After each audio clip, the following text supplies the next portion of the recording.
सबको समझ में आ गया म्यूचुअल इंडक्टेंस क्या होता है, ट्रांसफार्मर क्या होता है, step up transformer, step down transformer. Step up transformer का मतलब क्या होता है, increases the voltage decreases the current. Step up transformer में टर्न्स रेशियो की वैल्यू कितनी होगी, more than 1। Step down transformer में लेस देन। समझ में आ रहा है मैं क्या बोल रहा हूँ, ठीक है। अच्छा, can transformer work on DC? Why? No, but why it will not work? Because there will be no change in the magnetic flux जो करंट की वजह से इंड्यूस होगा, क्योंकि डायरेक्ट करंट में करंट का वैल्यू क्या होगा, कांस्टेंट। डायरेक्शन भी क्या होगा, कांस्टेंट होगा, ठीक है। चलो नेक्स्ट टॉपिक स्टार्ट करेंगे अब आज, AC circuits. And AC circuits is actually based on direct current and alternating current. चलो तो सबसे पहले ले लो हेडिंग एसी सर्किट्स, फटाफट, टाइम वेस्ट मत करो। सबसे पहला क्वेश्चन है, खुद से लिखना है ये, उसके बाद हम आगे चालू करेंगे। Distinguish between DC and AC. Distinguish between DC and AC. Direct current और ऑल्टरनेटिंग करंट में डिस्टिंग्विश करना है। Distinguish between DC and AC. DC and AC. DC मतलब डायरेक्ट करंट लिखना है। क्या क्या पॉइंट्स ऐड कर सकते हो वो ले लो एक बार फटाफट। Constant magnitude, magnitude changes periodical with time, direction is constant, direction changes with time. तीसरा पॉइंट क्या होगा, who provides direct current, cell और बैटरी। ऑल्टरनेटिंग करंट कौन प्रोवाइड करता है, एसी मेंस और जनरेटर। जनरेटर को और क्या बोलते हैं, डायनामो। कल बताया था मैंने, क्या बोलते हैं उसको, डायनामो। और कोई पॉइंट ऐड कर सकते हैं क्या, ये हमने डिस्कस किया already. What is the frequency of alternating current in India, 50 hertz. What is the frequency of direct current, 0। चलो डन, ओके। तो इतना मालूम होना चाहिए डायरेक्ट करंट और अल्टरनेटिंग करंट के बीच में difference. Now tell me, now if I want to measure direct current, what instrument should I use? Direct current का मेजर करने क्या यूज करूंगा, ammeter. Ammeter will give me the value of direct current. Similarly direct voltage, DC voltage, क्या use करूंगा मैं, volt meter, उससे मुझे मालूम पड़ जाएगी। But now if I want to measure alternating current, do you think I can use ammeter? Yes. Observe the maximum and minimum readings. Do you think you can observe maximum and minimum readings while using an ammeter? थोड़ा दिमाग से use करो और सोचो जरा क्या वो possible होगा एमीटर में। देखो एमीटर में क्या होता है, पॉइंटर डिफ्लेक्ट होता है ना, यस और नो। ऑल्टरनेटिंग करंट की फ्रीक्वेंसी कितनी होती है इंडिया में, 50 हर्ट्ज। मतलब करंट 50 टाइम्स चेंज होगा, पोलैरिटी चेंज होगी, मतलब टोटल 100 टाइम्स हो जाएगा 1 सेकेंड में। तुम लगता है पॉइंटर तुम्हारा उतना जल्दी चेंज होगा, उतनी फ्रीक्वेंसी होगी उसकी? क्या ये पॉसिबल है, रिमोटली पॉसिबल है? पॉसिबल नहीं। अच्छा, हमने ये भी पढ़ा हुआ है कि एमीटर किससे बनता है, गैलोमीटर से।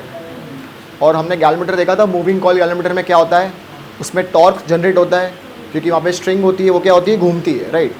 तो इतना फास्ट घूम सकती है वो स्ट्रिंग, रोटेट हो सकती है, नहीं हो सकती। तो suppose if you will measure alternating current with the help of an ammeter, तुम्हारी एमीटर की रीडिंग कितनी आएगी उसमें, 0। कितना दिखाएगा वो, 0 रीडिंग दिखाएगा। ऑल्टरनेटिंग करंट को वो मेजर नहीं कर सकता। सिमिलरली वोल्ट मीटर मेजर कर सकता है, ऑल्टरनेटिंग वोल्टेज को नहीं कर पाएगा मेजर, उसकी वैल्यू कितनी आएगी हमेशा। तो अब अगर मुझे ऑल्टरनेटिंग करंट को मेजर करना है तो मुझे एक इंस्ट्रूमेंट निकालना पड़ेगा एक। तुमको पता है किससे मेजर करते हैं हम, सुना है कभी उसका नाम? चलो मैं उसका नाम बता रहा हूँ, तो अपने सिलेबस का पार्ट नहीं है वो, इनफैक्ट किसी भी सिलेबस का पार्ट नहीं है, पर नाम पता होना चाहिए। मैं इसलिए बता रहा हूँ क्योंकि आगे हम यूज़ करेंगे उसका नाम है हॉट वायर एमीटर। क्या बोलते हैं उसको, hot wire ammeter. Hot wire ammeter is the name of the instrument which is use to measure alternating current. वैसे अगर ऑल्टरनेटिंग वोल्टेज को मेजर करना है तो क्या यूज़ करेंगे हम लोग, hot wire volt meter. Hot wire, don't you think it is self explanatory? समझ में आ रहा है हम आगे कैसे यूज़ करेंगे? चलो करेंगे आगे। तो ले लो प्लीज़, एक नोट ले लो, याद रखो ये हॉट वायर एमीटर बोलते हैं, which is will be used to measure alternating current. Hot wire ammeter and hot wire volt meter measure करेगा alternating current and alternating voltage. अच्छा, now who produces alternating current, हमने पढ़ा है ना, कौन produce करता है, जनरेटर। यस और no, generator produces alternating current, generator produces alternating EMF. Alternating EMF कैसे प्रोड्यूस होता है ये हमने ऑल डिस्कस किया हुआ है। Can you tell me what is the equation for instantaneous value of EMF induced in a generator, ये हमने किया था, क्या होता है फॉर्मूला उसका, E is equal to E naught sine omega t, याद आ रहा है, ये हमने किया था। इसको हम लोग क्या बोलते हैं, साइनसोइडल वेव, क्या बोलेंगे इसको, साइनसोइडल वेव। तो मुझे प्लीज बता दो यहाँ पे ईएमएफ की वैल्यू मैक्सिमम कब होती थी, किसमें होती थी, 90 एंड 270, 90 मतलब कितना हो जाएगा π/2, तो यहाँ पे तुम्हारी ये क्या हो गई, पीक वैल्यू होगी ई नॉट, तो ये कितना हो जाएगा, ये π/2, पाई पे कितनी हो जाती थी 0, फिर किस में हो जाती थी 3π/2, और फिर 2π में कितनी हो जाएगी फिर से, समझ में आ रहा है मैं क्या बोल रहा हूँ। इसी को हम लोग क्या बोलते हैं, ऑल्टरनेटिंग ईएमएफ या ऑल्टरनेटिंग करंट, दोनों के लिए सेम, ठीक है। अब मुझे निकालना है इसकी वैल्यू कितनी होगी ऑल्टरनेटिंग करंट की। अब यहाँ पे देखो ऑल्टरनेटिंग ईएमएफ और ऑल्टरनेटिंग करंट, मैं यहाँ पे और भी लिख रहा हूँ, ठीक है, दोनों के लिए हो सकता है इस तरीके से ऐसे। ऑल्टरनेटिंग ईएमएफ और ऑल्टरनेटिंग करंट की value is dependent on time, yes और नो, किस पे डिपेंडेंट है वो, तो मैं उसको एग्जैक्ट वैल्यू कैसे निकालूंगा, क्योंकि उसकी हर इंस्टेंट ऑफ टाइम में वैल्यू क्या हो रही है, चेंज हो रही है।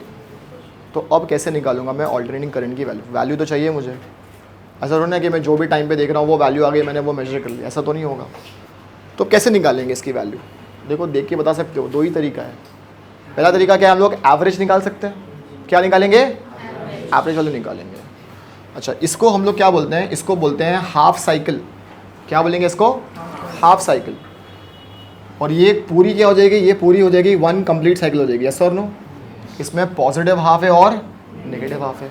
तो अगर मैं एवरेज निकालूंगा तो कितनी वैल्यू आएगी इसकी, 0, कितनी आएगी, मतलब ये मेथड भी हमारा फेल हो गया, इसमें वैल्यू कितनी आ रही है एवरेज की, 0 आ रही है करंट की।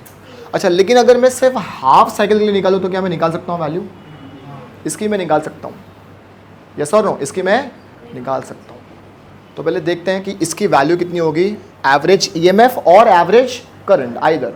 मैं पहले तुमको निकाल के दिखाऊंगा एवरेज करंट की वैल्यू, एवरेज ईएमएफ की वैल्यू निकालने का तरीका एग्जैक्टली सेम होगा। तो हम पहले क्या निकालेंगे यहाँ पे, एवरेज वैल्यू ऑफ करंट, किसके लिए, हाफ साइकिल के लिए, किसके लिए, हाफ साइकिल के लिए, ठीक है। अच्छा, अगर सपोज ये मेरा होता एम्पलीट्यूड या डिस्प्लेसमेंट वर्सेस टाइम ग्राफ, कितना क्या होता है ये, डिस्प्लेसमेंट वर्सेस टाइम ग्राफ। तो अगर मैं इसको सबको इरेज कर दूं यहाँ पे पाई को, ये पाई वाली वैल्यूज़ को ऐसे, तो ये हो गया मेरा डिस्प्लेसमेंट वर्सेस टाइम ग्राफ। इसको क्या बोलते हैं हम, टाइम एक्सिस में इसको क्या बोलेंगे हम लोग, क्या बोलेंगे इसको, टाइम पीरियड करें, क्या बोलेंगे इसको, time period, time taken to complete one wave ना, क्या बोलेंगे इसको, तो उसको हम लोग 0 से t बोल देंगे, राइट। हमको किस लिए निकालना है, हाफ साइकिल के, तो ये कितना हो जाएगा t/2, समझ में आ रहा है इतना, यस और नो। तो पहले इसको ड्रॉ करो, ये इक्वेशन लिख लो, अभी ये इसको हम आगे भी यूज़ करेंगे और हम डिराइव करेंगे average current for half cycle alternating current, फटाफट। The EMF which is induced in a AC generator was E is equal to E naught sin omega t। तो जो करंट इंड्यूस होगा उसका भी क्या इक्वेशन था, सेम, ये मैंने ऑलरेडी लिखाया था, याद है, तुम्हारे बुक में नहीं दिया फिर भी मैंने लिखाया था, क्या था उसका फॉर्मूला, सेम था ना, I is equal to I naught sine omega t. सबको याद आ रहा है, यस और नो, ठीक है। अच्छा, हम जनरली एवरेज कैसे निकालते हो मैथ में, एवरेज निकालने का क्या है, divide by number of total number, sum of all the events upon total number of events, right. अब मुझे क्या निकालना है, एवरेज करंट निकालना है। अच्छा, अब देखो फिजिक्स में अगर हमको कभी भी एवरेज को इंडिकेट करना है तो उसके लिए हम यूज़ करते हैं इस तरीके से एंगल ब्रैकेट, देखा है कभी, सुना है इसके बारे में। इसका मतलब अब से क्या होगा, आई एवरेज, क्या होगा इसका, आई एवरेज, समझ में आ रहा है। ये एंगल ब्रैकेट्स का मतलब होगा मैं किसकी वैल्यू निकाल रहा हूँ, आई एवरेज की निकाल रहा हूँ। करंट निकालने का जनरल फॉर्मूला क्या होता है, जनरल फॉर्मूला क्या होता है, Q/T, क्या होता है, Q/T, चार्ज अपॉन टाइम। तो अगर मुझे एवरेज करंट निकालना तो कहना से total charge upon total time, yes और नो, जितना भी चार्ज मूव हुआ टाइम में उसको हम लोग क्या बोलेंगे, एवरेज करंट बोलेंगे। अच्छा, तो I is equal to Q/T बोल देता हूँ मैं, बराबर है। छोटा सा चार्ज ले रहा हूँ तो मैंने क्या कर दिया इसको D Q by D T बोल दिया, ये भी बोल सकता हूँ मैं इसको, ठीक है। Can I write like this, d Q is equal to I D t, yes और नो, बराबर है। अब अगर मुझे टोटल चार्ज निकालना है तो मैं क्या करूँगा, इंटीग्रेट, क्या करूँगा मैं, इंटीग्रेट करूँगा टोटल चार्ज निकालने का। तो यहाँ पे भी क्या किया मैंने, इंटीग्रेट कर दिया। समझ में आ रहा है। तो यहाँ पे जो मैं लिख रहा हूँ डी क्यू के बदले यहाँ पे ऐसे D Q by D T लिख रहा हूँ मैं यहाँ पे, तो कहने से यहाँ पे अगर इंटीग्रेट कर दूंगा मैं इसको तो डी क्यू के बदले क्या हो जाएगा, आई डी टी, और ये इंटीग्रेशन ऑफ डी टी क्या देगा तुमको, टोटल टाइम, क्या देगा तुमको, टोटल टाइम। तो यहाँ पे मैंने क्या लिख दिया, इंटीग्रेशन ऑफ डी टी। ये तुम्हारा आ गया formula to calculate what, average करो। समझ में आया, ये समझ में आया कैसे किया मैंने भाई, I is equal to D Q by D T, D Q is equal to I D T. और मुझे टोटल चार्ज निकालना है, टोटल चार्ज के लिए मैं क्या यूज़ करूँगा, इंटीग्रेशन। मैंने इंटीग्रेशन किया, यहाँ पे टोटल चार्ज था तो यहाँ पे मैंने क्या लिखा, integration of I D T, और ये कितना हो जाएगा, हाँ, और ये हो गया इंटीग्रेशन ऑफ टोटल टाइम, ठीक है। ये किसका फॉर्मूला हो गया निकालने का, आई एवरेज का हो गया। क्लियर है चीज़। अच्छा, इसको अगर मैं इंटीग्रेट करूँगा हाफ साइकिल तो कितना वैल्यू आना चाहिए, अबे लिमिट्स क्या होगी, अब टाइम की क्या होगी, हाफ साइकिल में निकाल रहे हैं राइट, तो इसकी कितनी हो जाएगी, लिमिट कितनी हो जाएगी, 0 से t/2, और इसकी भी कितनी हो जाएगी, 0 से t/2। क्लियर है चीज़। तो अगर इसको इंटीग्रेट करूंगा तो कितनी आ जाएगी वैल्यू, t/2 हो जाएगी, कितनी आ जाएगी, t/2। अच्छा, आई के बदले क्या डालूंगा मैं, I naught sine omega T. I naught क्या है, कांस्टेंट पीक वैल्यू है, वो बाहर आ जाएगी। फिर हम क्या करेंगे, इंटीग्रेट करेंगे इसको, किसको, sign omega T D T को इंटीग्रेट करेंगे। सबको इंटीग्रेशन करने आएगा, और इंटीग्रेट करने के बाद हम लोग क्या डालेंगे वैल्यू, t/2 और 0। इससे तुमको क्या आएगा फाइनली, आई एवरेज। समझ में आ गया क्या करना है। तो पहले ये कॉपी करो, आई एवरेज निकालने का फॉर्मूला है, प्लीज फटाफट।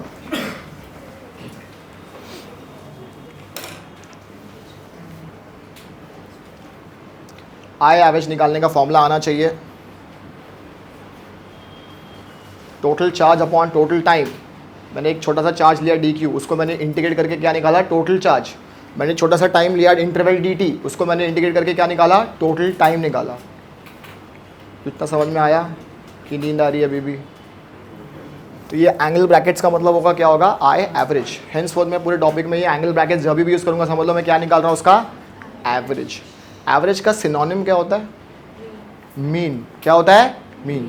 तो हम ये दोनों वर्ड यूज़ करेंगे आगे टॉपिक में, एवरेज या मीन, ठीक है।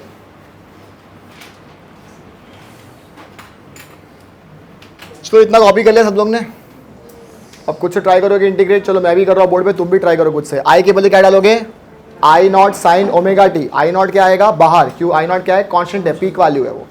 तो integration of sign omega T D T, जिसकी लिमिट कितनी है, 0 से t/2। साइन ओमेगा टी का इंटीग्रेशन करेंगे तो कितना आएगा, minus cos omega T. Correct, कितना आएगा, माइनस अपॉन, करेक्ट, कितना आएगा, अपॉन, सही।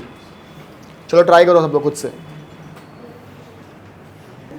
लिमिट्स डालो ना बेटा, t/2 लिमिट्स भी डालो प्लीज प्लीज प्लीज। अच्छा, this is your forte math.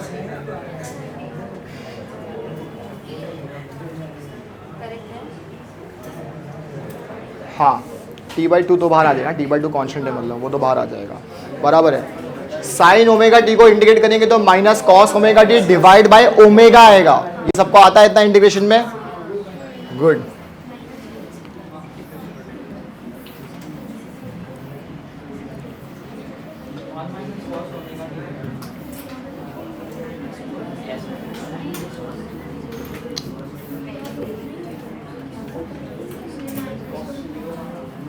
तो देखो तुमको कैसे आएगा फाइनली एक्सप्रेशन, तुम्हारा कैसे दिखेगा, आई नॉट बाहर आ गए, ओमेगा भी क्या आ गए, बाहर आ जाएगा ना। अंदर कितना बचेगा, माइनस कॉस ओमेगा टी, और लिमिट क्या होगी, 0 से t/2। अच्छा, नीचे जब इंटीग्रेट करोगे dt को तो उसका कितना आएगा, t/2 आएगा ना, तो वो भी ऊपर आ जाएगा, तो ये हो जाएगा 2, और यहाँ पे कितना हो जाएगा, t हो जाएगा। बराबर है, t/2 का 2 ऊपर चलेगा तो 2 I0 अपॉन ओमेगा टी हो गया। अब इसको हमको सॉल्व करना है, इसको हमको सॉल्व करना है। अब कितना हो जाएगा ये 2I0 अपॉन ओमेगा टी, इसकी लिमिट लगाओ, पहले कितनी लगाओगे कैपिटल T/2 ना, तो कितना हो जाएगा माइनस कॉस ओमेगा टी के बदले कितना हो जाएगा T/2 माइनस कितना हो जाएगा ये माइनस कॉस कितना हो जाएगा, ये वैल्यू कितनी हो जाएगी 0। क्या ये समझ में आया, यस और नो, बराबर है, ठीक है। अच्छा अब ध्यान से देखो, यहाँ पे ओमेगा और टी के बीच में रिलेशन क्या होता है, omega is equal to t pi by t upon 2 pi, yes और नो, और you can say omega is equal to 2 pi by t, यही होता है ना रिलेशन, यस और नो। तो यहाँ पे क्या करेंगे, ओमेगा के पहले क्या डालेंगे 2 पाई बाय टी डालेंगे, तो कितना हो जाएगा ये 2I0 upon omega T bracket minus cos omega बदले कितना डाल रहा हूँ मैं 2 पाई बाई टी डाल रहा हूँ मैं, 2 pi by T into T/2 minus cos 0 कितना होगा, तो ये कितना हो जाएगा -1 हो जाएगा, यस और नो, ये ऑलरेडी -1 हो जाएगा। अच्छा टी क्या होगा कैंसिल, और 2 भी क्या होगा कैंसिल, माइनस कॉस पाई की वैल्यू कितनी होती है -1 ना, cos 1 it is how much -1, तो ये माइनस माइनस कितना हो जाएगा +1, और ये भी कितना हो जाएगा +1, तो कितना हो गया 2 हो गया, तो ये कितना हो गया 2I0 upon omega T into 2 आ गया। अच्छा अब यहाँ पे भी मैं ओमेगा के बदले डाल सकता हूँ क्या 2 पाई, ओमेगा कितना है 2 पाई बाई टी ना, तो यहाँ पे भी डालता हूँ, कितना हो जाएगा ये 2I0 upon 2 pi by T into T और टी कैंसिल, यहाँ पे भी 2 एक है, ये भी 2 और 2 कैंसिल, कितना बचा आंसर 2I0 अपॉन, ये तुम्हारी हो गई average value of alternating current, समझ में आ रहा है, ये तुमको देगा average value of alternating current, तो ये आ गया answer 2I0 upon pi. Clear है चीज़, ये कॉपी करो, ये बहुत इंपॉर्टेंट डेरिवेशन, ये एग्जाम में आता है।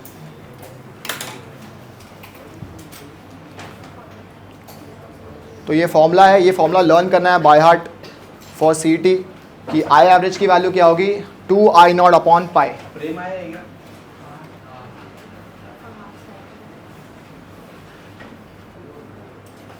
मिस्टर प्रेम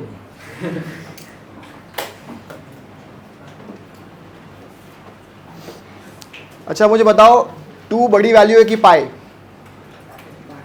वैल्यू बड़ी है, न्यूमरेटर बड़ा है ना, न्यूमरेटर छोटा है डिनोमिनेटर से, तो अगर 2 को पाई से डिवाइड करेंगे तो कितना आएगा आंसर, कोई निकाल सकता है आंसर, हाँ 0 पॉइंट कितना आएगा निकालो वो आंसर, क्योंकि हमको उसमें अब एक्सप्रेस करना है आंसर, कितना आ जाएगा करेक्ट 0.6, फिर और 2 डिजिट बता दो मुझे, उसमें याद करना पड़ेगा, ये 6 कितना आएगा 6-3, अच्छा मारा है, तुक्का मारा है, अच्छा 6-3, और आगे एक डिजिट और याद कर लेना, ये तुम्हारा हो जाएगा आंसर। तो तुम्हारी आई एवरेज हमेशा कितना होगा 0.63 टाइम्स वैल्यू ऑफ पीक, इतनी हमेशा तुम्हारी क्या होगी आई एवरेज होगी फॉर ऑल्टरनेटिंग करंट।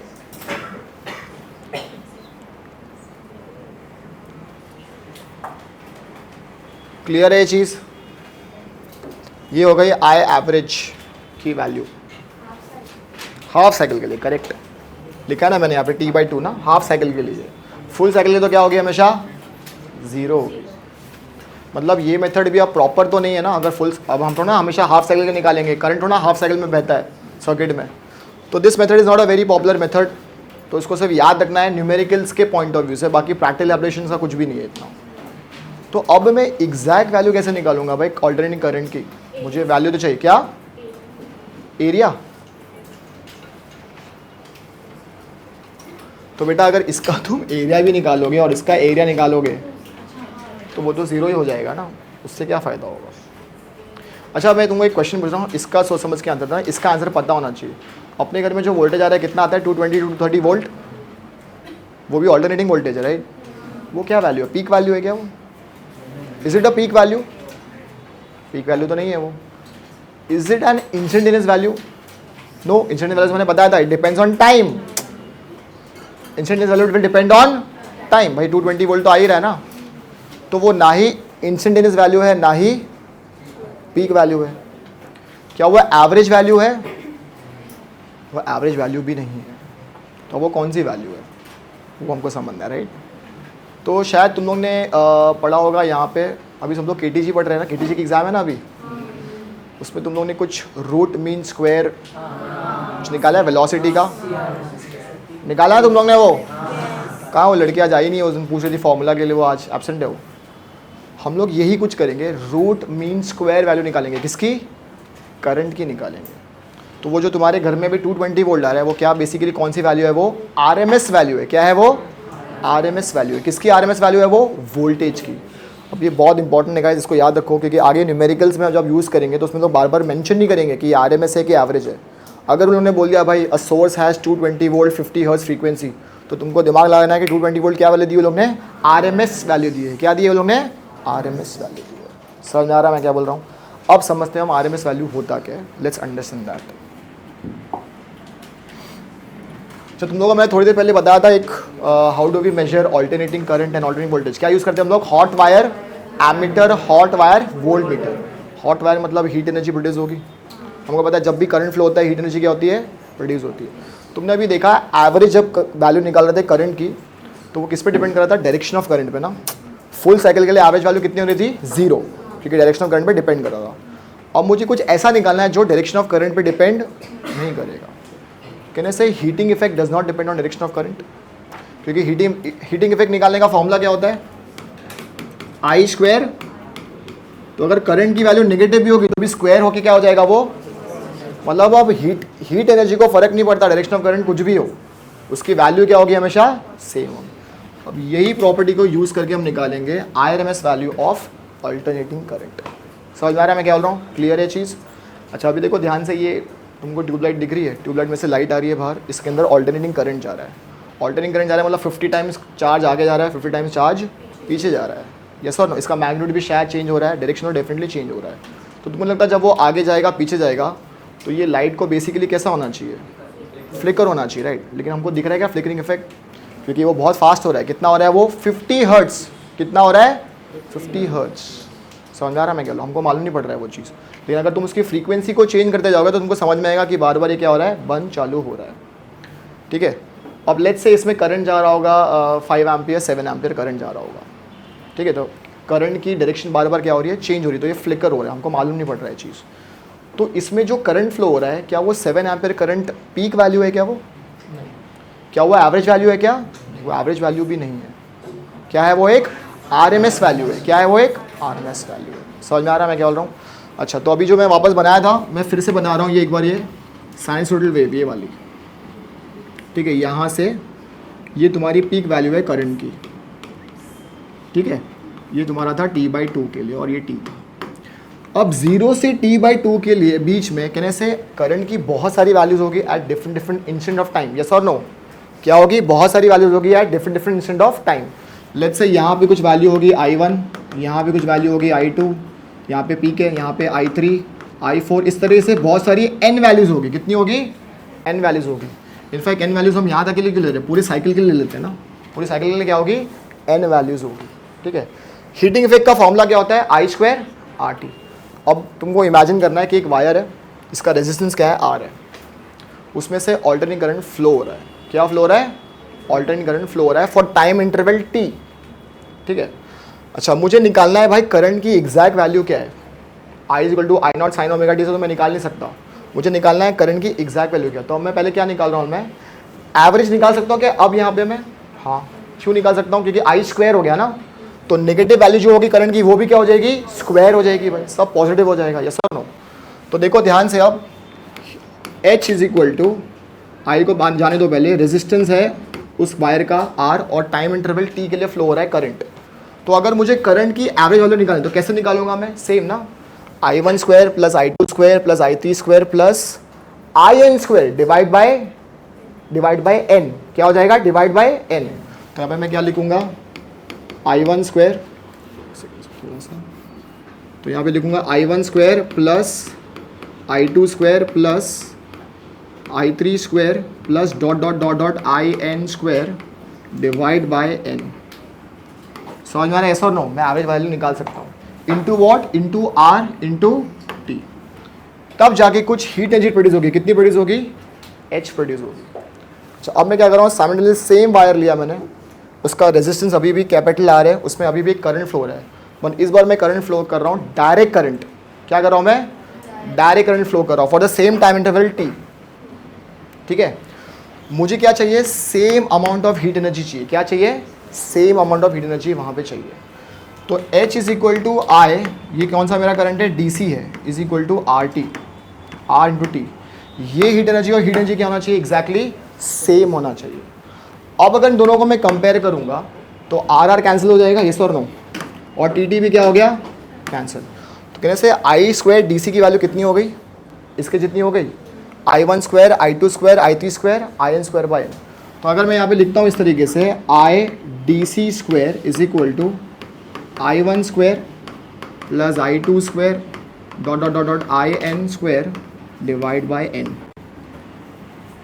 अब अगर मैं स्क्वायर रूट लूँगा तो कितना हो जाएगा ये, IDC is equal to root of I1 square plus I2 square plus dot dot dot IN square divide by n।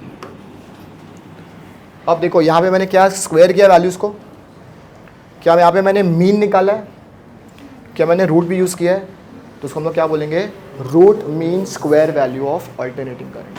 समझ में आ रहा है, तो root mean square value of alternating current हमेशा किसके इक्वल होगी, for the current of a constant magnitude flowing in the resistance of wire R for the same time interval T। तो जितना भी डायरेक्ट करंट की वैल्यू फ्लो होगी एक wire में, जितनी amount of heat energy produce करेगा, अगर ऑल्टरनेटिंग करंट भी फ्लो होगा और उसकी IRMS की वैल्यू अगर सेम होगी इसके, तो कितना amount of heat energy produce करेगा, सेम प्रोड्यूस करेगा। इसी को हम लोग क्या बोलते हैं, root mean square value of alternating current. Clear है चीज़, समझ में आ रहा है, तो please take down now what is root mean square of alternating current. Root मैंने कंपेयर किया, इसमें जितना हीट एनर्जी प्रोड्यूस हो रहा था इस करंट की वजह से, इसमें same amount of heat energy produce होना चाहिए। तो इसमें जितना करंट की वैल्यू है, यहाँ पे भी करंट की वैल्यू क्या होना चाहिए, सेम होना चाहिए, क्योंकि रेजिस्टेंस और टाइम इंटरवल सेम है। ठीक है, तो what is root mean square value of alternating current, लिखो यहाँ पे, an alternating current of peak value I naught, an alternating current of peak value I naught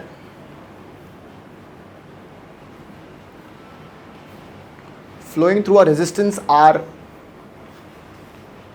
an alternating current of peak value I naught flowing through a resistance R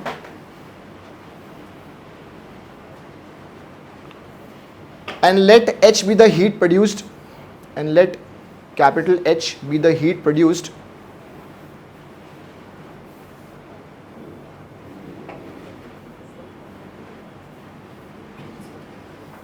let the H be the heat produced in time t, in time t, if the same quantity of heat, if the same quantity of heat produced, if the same quantity of heat produced in the same resistance R, if the same quantity of heat produced in the same resistance R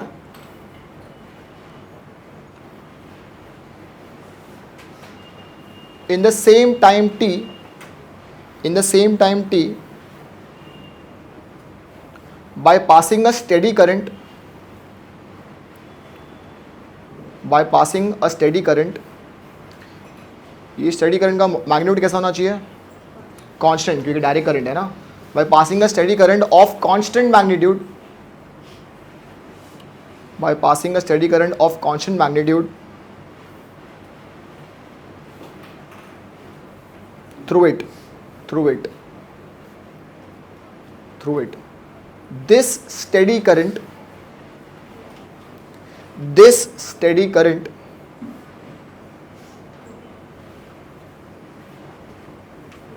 this steady current is called the RMS value.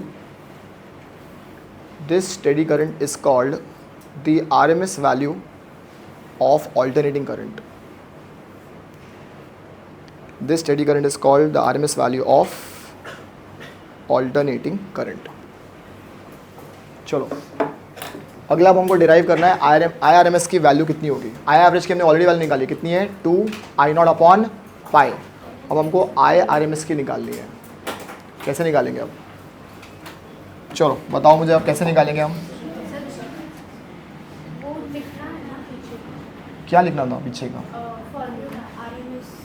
नहीं वो लिखने की ज़रूरत नहीं है, वो है नहीं सिलेबस में, वो तो सिर्फ अंडरस्टैंडिंग लेता, वो लिखना नहीं है.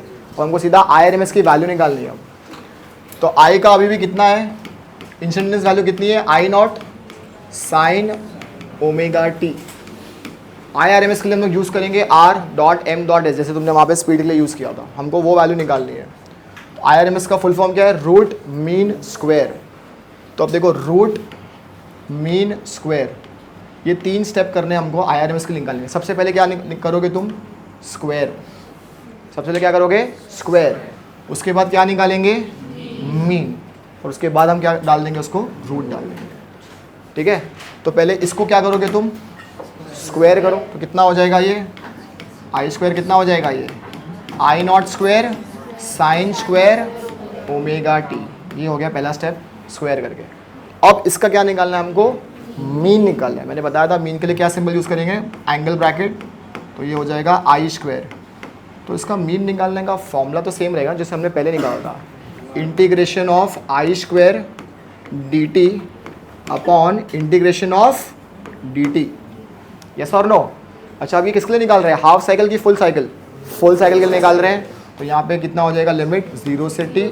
यहाँ से भी क्या हो जाएगा, आई स्क्वायर के बदले क्या डालेंगे अब, I naught square sine square omega T.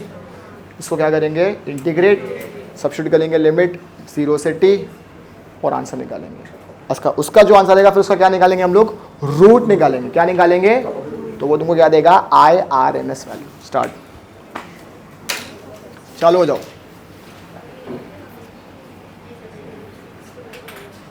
Sign square omega T का इंटीग्रेशन आएगा सब लोगों को. साइन स्क्वायर ओमेगा टी को कैसे इंटीग्रेट करेंगे, आता है, 1 minus cos 2 omega T by 2. Correct. 2 sign square omega T is 1 minus 2 sign square theta is 1 minus cos 2 theta. ये आती है आइडेंटिटीज, तो वो यूज़ करना है यहाँ पे. ट्रिग्नोमेट्रिक आइडेंटिटीज बोलते हैं इसे. अरे जैसे तुम लोगों ने पढ़ा हुआ है sine square theta plus cos square theta is equal to 1 ना, इसको क्या बोलते हैं, ट्रिग्नोमेट्रिक आइडेंटिटीज. वही तो है ऐसे. अरे मैथ है, अब तो कर ले, मैथ नहीं आता. साइन स्क्वायर ओमेगा टी को इंटीग्रेट करना है, अभी तो मैंने बताया कैसे करेंगे. साइन स्क्वायर ओमेगा टी को कैसे करेंगे इंटीग्रेट, 1 प्लस साइंस. बेटा ये तो फिजिक्स भी नहीं, अब तो मैं मैथ पूछ रहा हूँ. मैथ तो आनी चाहिए, आपकी मैथ भी देखो टफ लगता है. तो बता ना, आप साइन स्क्वायर ओमेगा टी को कैसे लिखेगा तू, अभी तो मैंने बताया कैसे लिखेंगे साइन स्क्वायर ओमेगा टी को, 1 minus cos 2 omega T upon 2.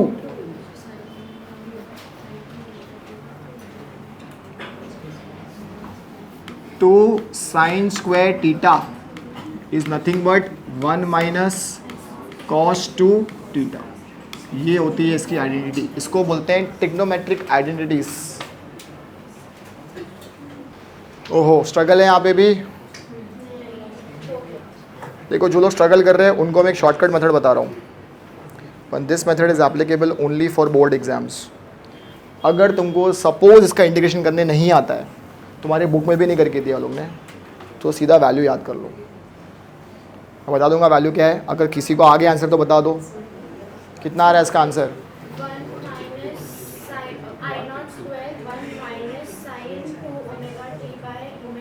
बेटा लिमिट भी लगाओ ना 0 से t.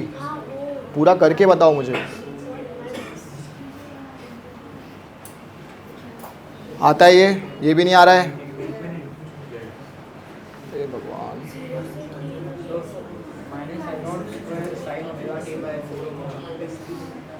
अरे लिमिट लगा रे बाबा, 0 से t लिमिट भी तो लगाना है, लिमिट लगाने के बाद ये आंसर आ रहा है।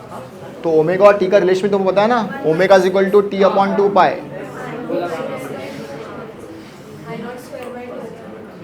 सही जवाब। देखो एक जन को आ गया answer, I naught square by 2 आना चाहिए। That's right, yes that's right.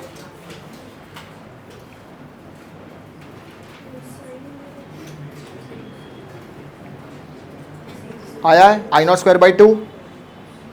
इसका मतलब साइन स्क्वायर ओमेगा टी को जब भी तुम डिफरेंशिएट करोगे विद डी टी, इंटीग्रेट करोगे विद डी टी, इसका आंसर क्या आना चाहिए? हाफ। कितना आना चाहिए?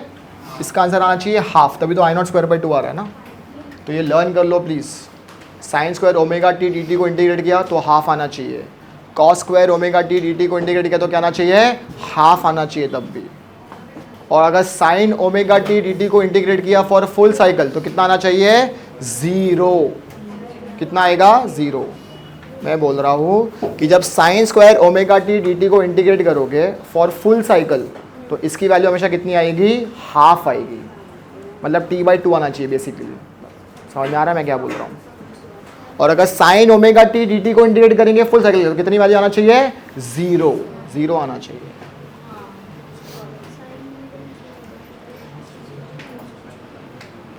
क्या सबको आ रहा है? I naught square by 2। चलो मैं सॉल्व करता हूँ बोर्ड में, अगर किसी को नहीं आ रहा सॉल्व करने दो।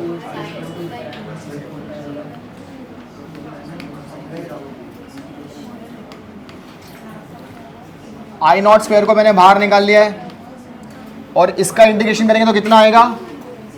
t आएगा। कितना आएगा? t। तो मैंने ये भी बाहर निकाल लिया है। इसका इंटीग्रेशन करोगे तो t तो आएगा इसका, तो ये मैंने बाहर निकाल लिया, कांस्टेंट है ये। अब अंदर क्या बच रहा है? Sine square omega T. Sign square omega T के बदले ये डाल दूंगा मैं, तो कितना हो जाएगा? 1 minus cos 2 omega T divide by 2। यही आएगा ना। तो अब 2 को भी क्या किया मैंने? बाहर निकाल लिया क्योंकि कांस्टेंट है वो। तो कितना हो जाएगा ये? I naught square upon 2t हो जाएगा ये। अब इसको इंटीग्रेट करो, चेन रूल। इसको इंटीग्रेट करोगे तो कितना आएगा आंसर? सिर्फ t आएगा। क्या आएगा? सिर्फ t आएगा। तो ये मैंने t लिख दिया यहाँ पे। अब इसको इंटीग्रेट करना है, इसको इंटीग्रेट करना है। माइनस कॉस 2 ओमेगा टी को इंटीग्रेट करोगे तो कितना आएगा? माइनस कॉस 2 ओमेगा टी को करोगे तो कितना आएगा?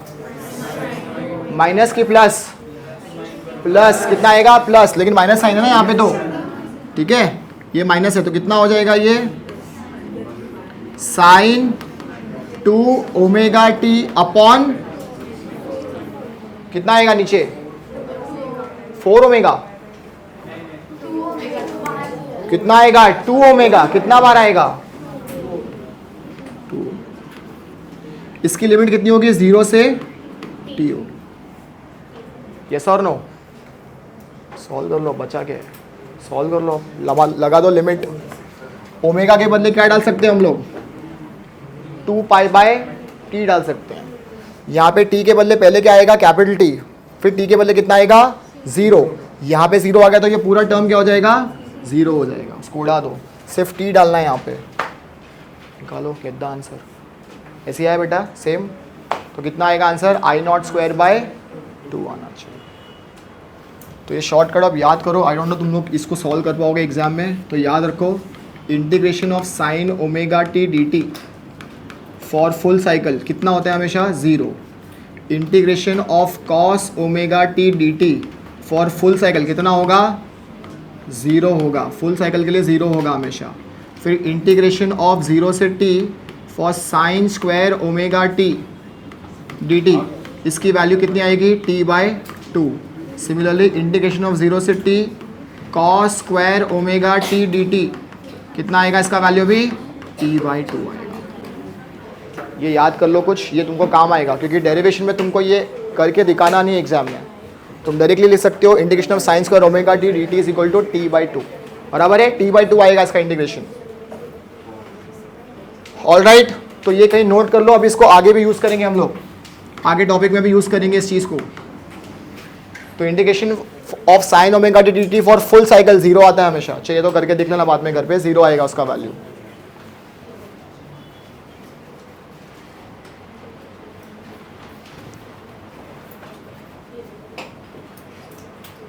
आ गया बेटा अभी आई नॉट स्क्वायर बाई, क्या मिस्टेक किया था पहले, पता नहीं मतलब अभी सर आ गया इधर पता नहीं क्या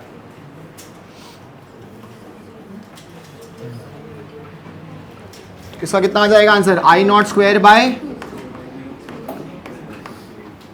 केक खत्म हो गया ये, बस यही करना, इतना ही करना था हमको। अभी एक स्टेप बचा है, क्या निकालना है हमको, रूट निकालना है इसका, इसका रूट निकालना है हमको अभी। तो कितना हो जाएगा ये,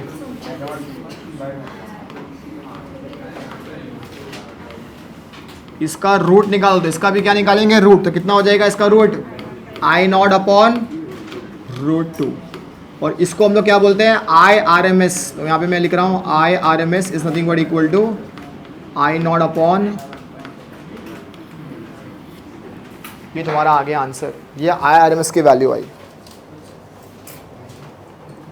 I R M S is equal to I naught upon root 2।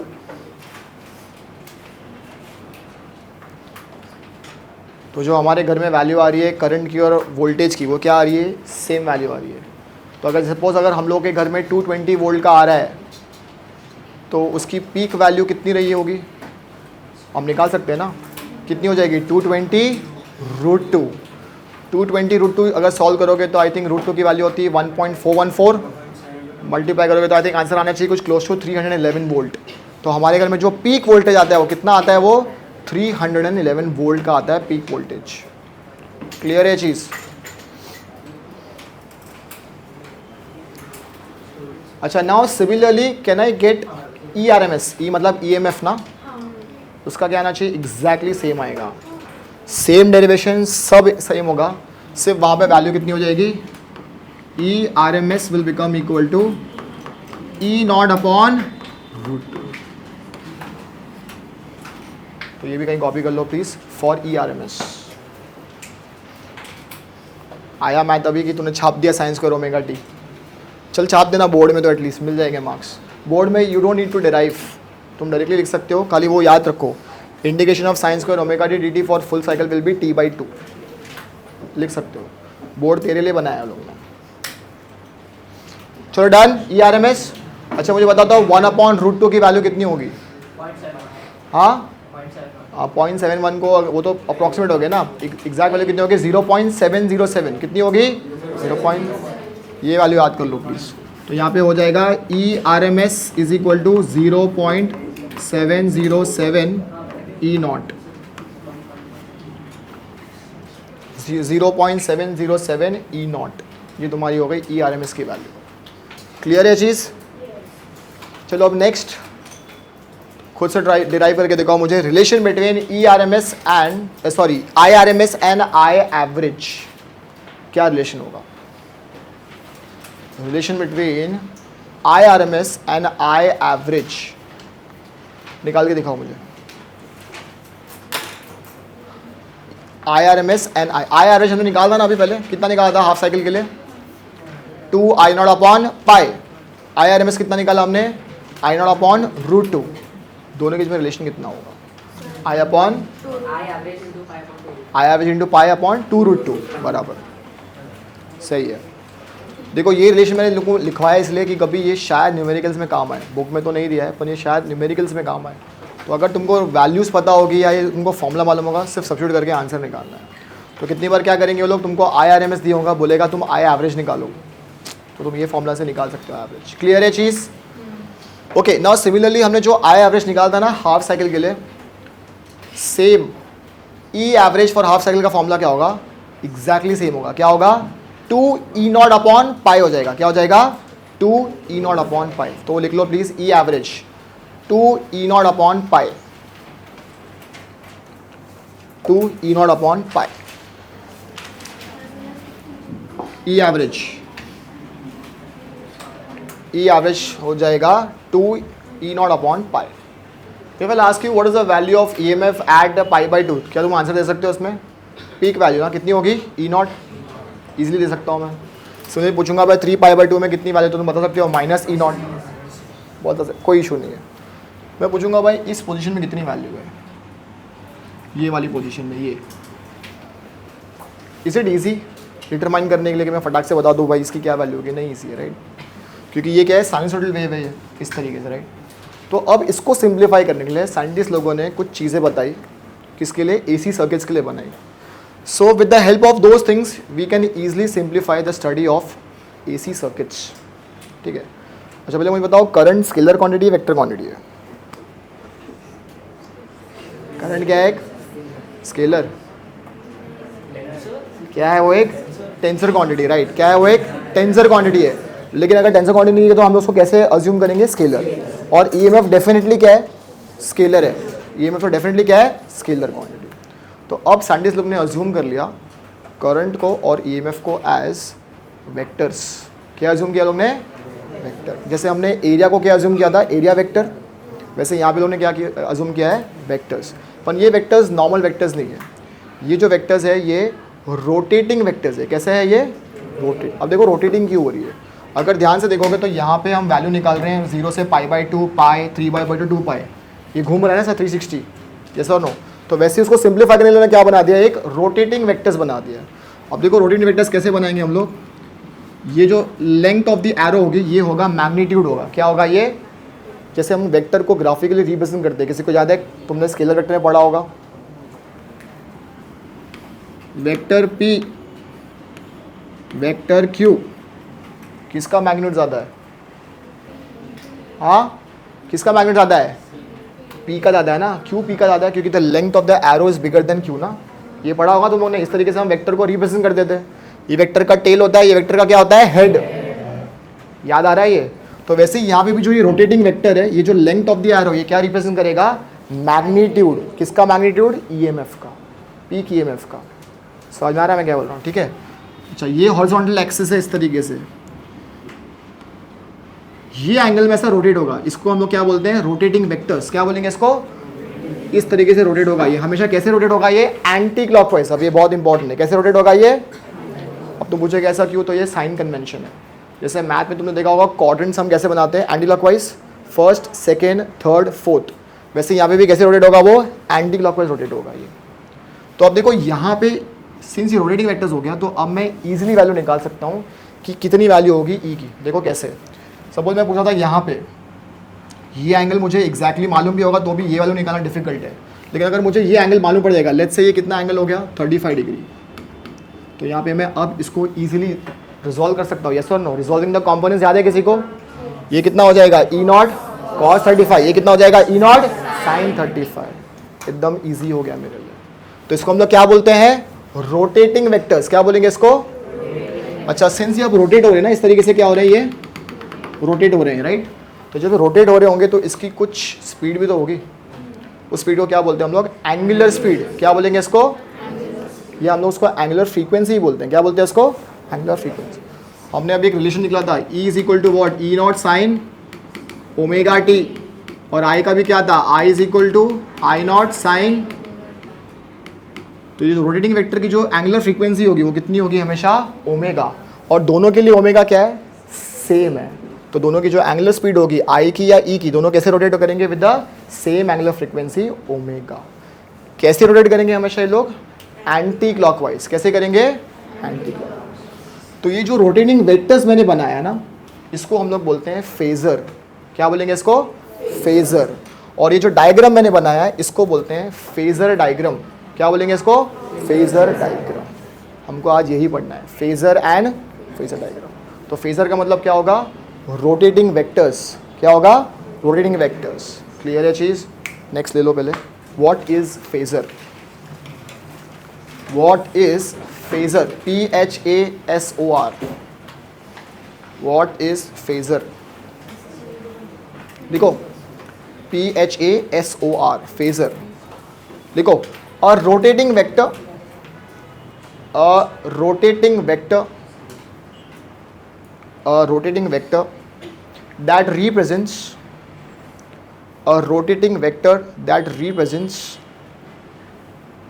a quality, that represents a quality varying that represents quality varying, ये ग्राफ कैसा है, साइनसोइडली, तो लिखो quality varying sinusoidally, quality varying sinusoidally, SINUSOIDALLY, sinusoidally, with time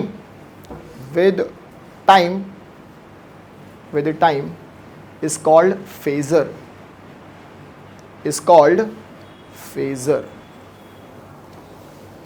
and the diagram which will represent phases will be called what, phasor diagram. तो वो लिख लो please, the diagram which will represent phases is called phasor diagram. So remember, the length of the arrow will give you magnitude of peak EMF or peak current. ठीक है. So now since now I have considered them as vector, can I add also later? अगर मुझे add करना होगा कोई दो EMF की value, दो करंट की वैल्यू को हम ऐड कर सकते हैं, पर वो हमेशा क्या ओबे करेंगे, वेक्टर लॉ. क्या यूज़ करेंगे, वेक्टर लॉ ऑफ एडिशन. याद आ रहा है किसी को, कौन से थे, parallelogram law and triangle law. दो क्या था, ट्राइंगल लॉ और पैरेललोग्राम. क्लियर है चीज़, समझ में आ रहा है. चलो, तो यहाँ पे पीछे एक नोट ले लो फटाफट. अभी याद रखो अब मैं जो चीज़ें बोल रहा हूँ कि कैसे रोटेटिंग वेक्टर कैसे घूमेगा, हमेशा इन एंटी क्लॉकवाइज डायरेक्शन. ये साइन कन्वेंशन है, एंटी क्लॉकवाइज डायरेक्शन में घूमेगा. तो लिख लो please,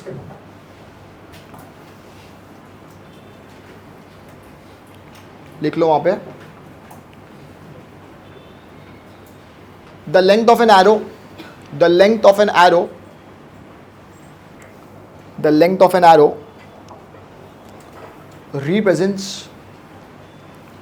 the length of an arrow represents, the length of an arrow represents the magnitude,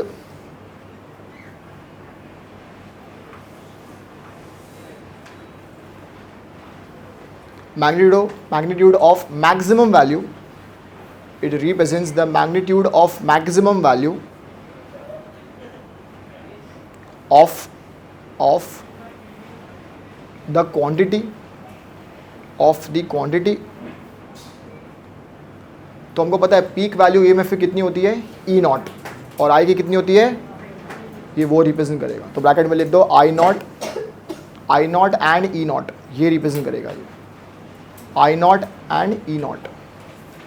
clear है चीज़, बराबर है. अच्छा, क्या अब इस रोटेटिंग वेक्टर से मैं इंस्टेंटेनियस वैल्यू निकाल सकता हूँ? Can I calculate instantaneous value by using this rotating vector? हाँ, निकाल सकता हूँ. कैसे निकालूंगा? इसको हम सपोज ले लेते हैं ओमेगा टी ना, ओमेगा से घूम रहा है ना, ये ओमेगा टी हो जाएगा ना ये. ठीक है, अब इसको कॉम्पोनेंट्स को रिजॉल्व करेंगे तो ये कितना होगा, ये हमेशा ई नॉट साइन ओमेगा टी. कितना हो जाएगा, ई नॉट साइन, तो ये कितना हो जाएगा, ये हो जाएगा तुम्हारा ई नॉट साइन ओमेगा टी. और यही तुम्हारी क्या है, इंस्टेंटेनियस वैल्यू. क्या है ये, तो इसका जो प्रोजेक्शन, इसको हम लोग क्या बोलते हैं, प्रोजेक्शन. इसका जो प्रोजेक्शन होगा फिक्स्ड एक्सिस में, वो तुमको हमेशा क्या देगा, इंस्टेंटेनियस वैल्यू देगा. क्या देगा, इंस्टेंटेनियस वैल्यू. अगर यहाँ पे ई नॉट के बदले आई नॉट होता तो क्या देता, वो आई नॉट साइन ओमेगा टी देता. क्लियर है चीज़. तो ये तुमको हमेशा क्या देगा, इंस्टेंटेनियस वैल्यू देगा. समझ में आ रहा है. चलो तो आगे बढ़ते हैं. अब let's study now different types of AC circuits. देखो next heading up, different types of AC circuits. आज हमको वही करना है, 3 टारगेट है, 3 डेरिवेशन करना है हमको आज. Different types of AC circuits.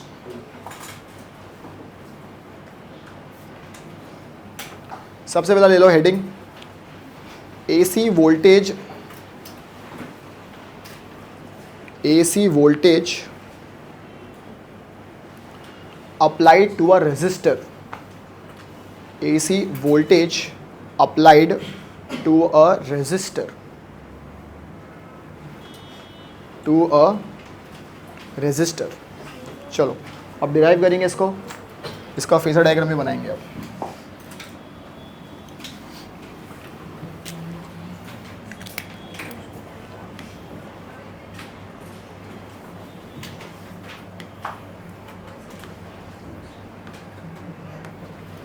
इस सिंबल का मतलब क्या है, इसका मतलब क्या है, AC सोर्स. क्या है ये, AC सोर्स है यहाँ पे. So this is AC source.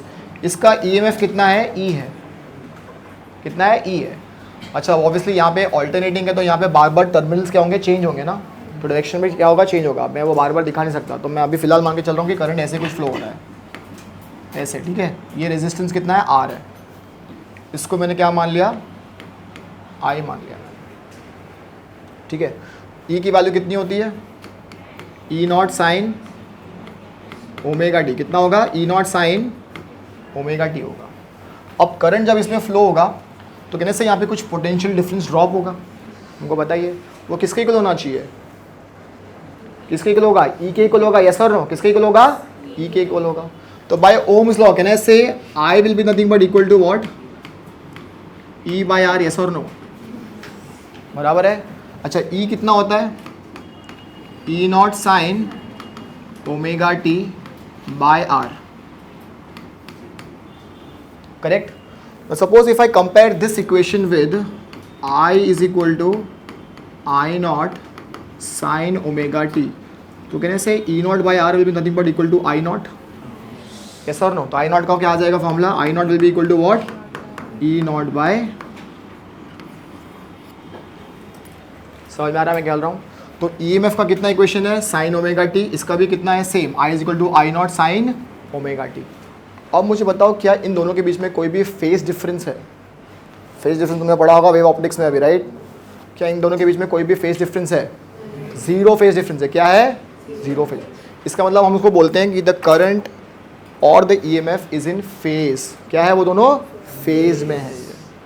समझ में आ रहा है मैं क्या बोल रहा हूँ। अच्छा अब एक लॉजिकल क्वेश्चन, आई नॉट और ई नॉट में किसकी वैल्यू हमेशा ज़्यादा होगी, सेम होगी, आई नॉट की ज़्यादा होगी, ई नॉट की हमेशा ज़्यादा होगी बेटा। अभी मैंने फॉर्मूला लिखा हुआ है ना, I naught is E naught by R, तो ई नॉट हमेशा आर से क्या होगा, डिवाइड होगा, तो आई नॉट की वैल्यू हमेशा क्या होगी, ई नॉट से कम होगी। तो जब हम फेजर डायग्राम बनाएंगे तो किसकी लेंथ बड़ी होगी, हमेशा ई नॉट की, आई नॉट की हमेशा क्या होगी, छोटी होगी। समझ में आ रहा है मैं क्या बोल रहा हूँ, क्लियर है। अच्छा अब इसका हमको क्या बनाना है, एक फेजर डायग्राम बनाना है, कैसे बनाएंगे अब, इसका हम लोग बना रहे हैं एक फेजर डायग्राम। तो मैं पहले क्या बनाऊंगा, ई नॉट, इस तरीके से ये तुम्हारा क्या होगा, ई नॉट होगा, इसका एंगल कितना होगा भाई, ओमेगा टी, कितना है इसका, ओमेगा टी है। अब करंट भी क्या बनाऊंगा मैं, सेम बनाऊंगा क्योंकि दोनों क्या है, सेम फेज में, तो यहाँ पे क्या बनाऊंगा मैं इस तरीके से, ये करंट हो जाएगा, क्या हो जाएगा, ये करंट, इसकी वैल्यू कितनी होगी, आई नॉट। तो इसको बोलेंगे I naught and E naught are in same phase, इसमें कोई भी फेज डिफरेंस नहीं है। समझ में आ रहा है मैं क्या बोल रहा हूँ, क्लियर है चीज़। ये इसका हो गया फेज डिफरेंस। अब अपने को एक लास्ट बनाना है ग्राफ, किसका ग्राफ बनाना है अपने को, ई वर्सेस ओमेगा टी का ग्राफ बनाना है। यहाँ पे पास दो इक्वेशन है, I is equal to I naught sine omega T and E is equal to E naught sine omega T. तो तुमको लास्ट एक बनाना है, एक ग्राफ बनाना है। यहाँ पे वैल्यू होगी या तो ई नॉट या आई नॉट, और ये तुम्हारा होगा ओमेगा टी। क्या तुम खुद से ग्राफ बना सकते हो, अरे सिंपल है ना। पहले ई के लिए बना दे, ठीक है। सबसे पहले टाइम क्या होगा यहाँ पे, ज़ीरो, तो यहाँ पे अगर टाइम ज़ीरो हो गया तो ये पूरा टर्म क्या हो गया, ज़ीरो, मतलब ई एम एफ यहाँ पे क्या है, ज़ीरो है। अच्छा फिर क्या डालेंगे हम लोग, टी की वैल्यू कितने डालेंगे हम लोग, अब पाई बाय 2, या हम लोग इसका ले लेना टाइम इंटरवल में ले लो, टाइम पीरियड के कितना डालोगे, टी बाई 2 डालोगे, कितना डालोगे, टी बाई 2। कितना आ जाएगा आंसर यहाँ पे, कितना आ जाएगा, पाई आ जाएगा। अबे omega is equal to 2 pi by t, ये टी बाई 2 है, तो कितना आएगा, साइन पाई, कितना आएगा, साइन पाई। तब भी कितना आ रहा है वैल्यू, ज़ीरो आ रहा है, कितना आ रहा है, ज़ीरो, मतलब उसके बीच में कहीं तो ई एम एफ बड़ा होगा ना, तो किस में होगा, टी बाई 4 में होगा, किस में होगा, टी बाई 4। ये एक काम करो, टी मत ले लो, ओमेगा टी है तो हम 0 पाई बाई 2 पाई 3 पाई बाई 2 और 2 पाई ले लेते हैं, वो भी चल जाएगा। तो पाई बाई 2 डालेंगे तो कितना हो जाएगा, वैल्यू 1 हो जाएगा, तो ई एम एफ क्या हो गया यहाँ पे, मैक्सिमम। अच्छा करंट कितना हो जाएगा, करंट भी क्या हो जाएगा, मैक्सिमम हो जाएगा। फिर जैसे ही पाई पे जाएगा ई एम एफ कितना हो जाएगा, 0, करंट भी क्या हो जाएगा, 0। तो दोनों साथ में जाएंगे, राइट, ये सब दोनों कैसे जाएंगे, साथ में जाएंगे। तो ये ग्राफ अपने को बनाना है, ठीक है। ये ग्राफ पहले बाद में बनाते हैं, पहले डायग्राम ड्रॉ करो ये वाला प्लीज़, यहाँ तक बनाओ फेजर डायग्राम तक, फिर ये ग्राफ बताऊंगा कैसे बनाना। दोनों का सेम होगा, सिर्फ खाली मैग्नीट्यूड में डिफरेंस आएगा। ई नॉट क्या होगा, थोड़ा सा बड़ा होगा, उसका एम्पलीट्यूड बड़ा होगा ई नॉट का, आई नॉट का क्या होगा, छोटा होगा, इतना फर्क है। अगर ये भी समझ नहीं पा रहे हो एम्पलीट्यूड क्या होता है ये सब, I can not help.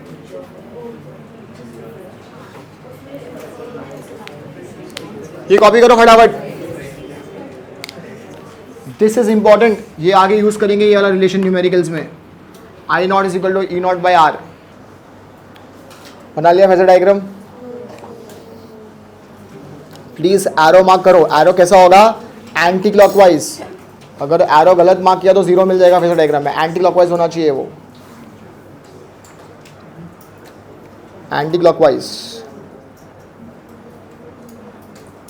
Value से लिखो 0 π/2, वो बिना तुमने डाल दिया ये बराबर। बस इसको थोड़ा सा नीटली बनाना है एग्जाम में, ठीक है। चलो हो गया ये, यहाँ तक उन्होंने कॉपी कर लिया क्या फेजर डायग्राम तक। तो नीचे एक नोट लिखो, अब नीचे एक नोट लिखो, when the AC voltage is applied to a resistor, when AC voltage is applied to a resistor, when AC voltage is applied to a resistor, when AC voltage is applied to a resistor, comma, the current and the EMF are in the same phase. The current and the EMF are in the same phase.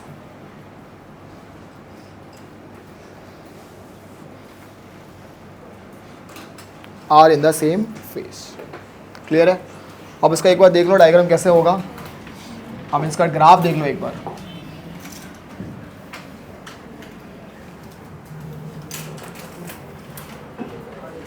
ये इसका graph होगा, दिख रहा है यहाँ पे, this should be your graph. तो जब E की वैल्यू 0 थी तो E भी 0 था, I भी 0 था।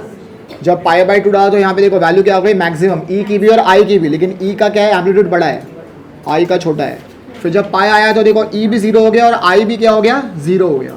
तो इस तरीके से तुमको ग्राफ बनाना है, E और I versus omega T. Very important, ये भी एग्जाम में आता है, ये प्लीज़ ड्रॉ करो नीटली अगर नहीं आया तो। E और I वर्सेस ओमेगा टी का ग्राफ। ओमेगा टी में 0 π/2 पाई डालते जाओ, ये अपने आप ग्राफ तुम प्लॉट कर सकते हो।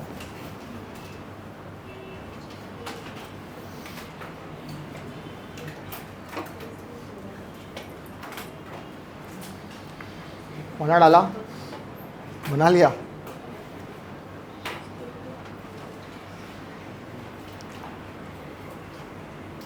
कब है एग्जाम केटीजी पे, अभी संडे हो गया पूरा पढ़ के, आज तो थर्सडे हो गया।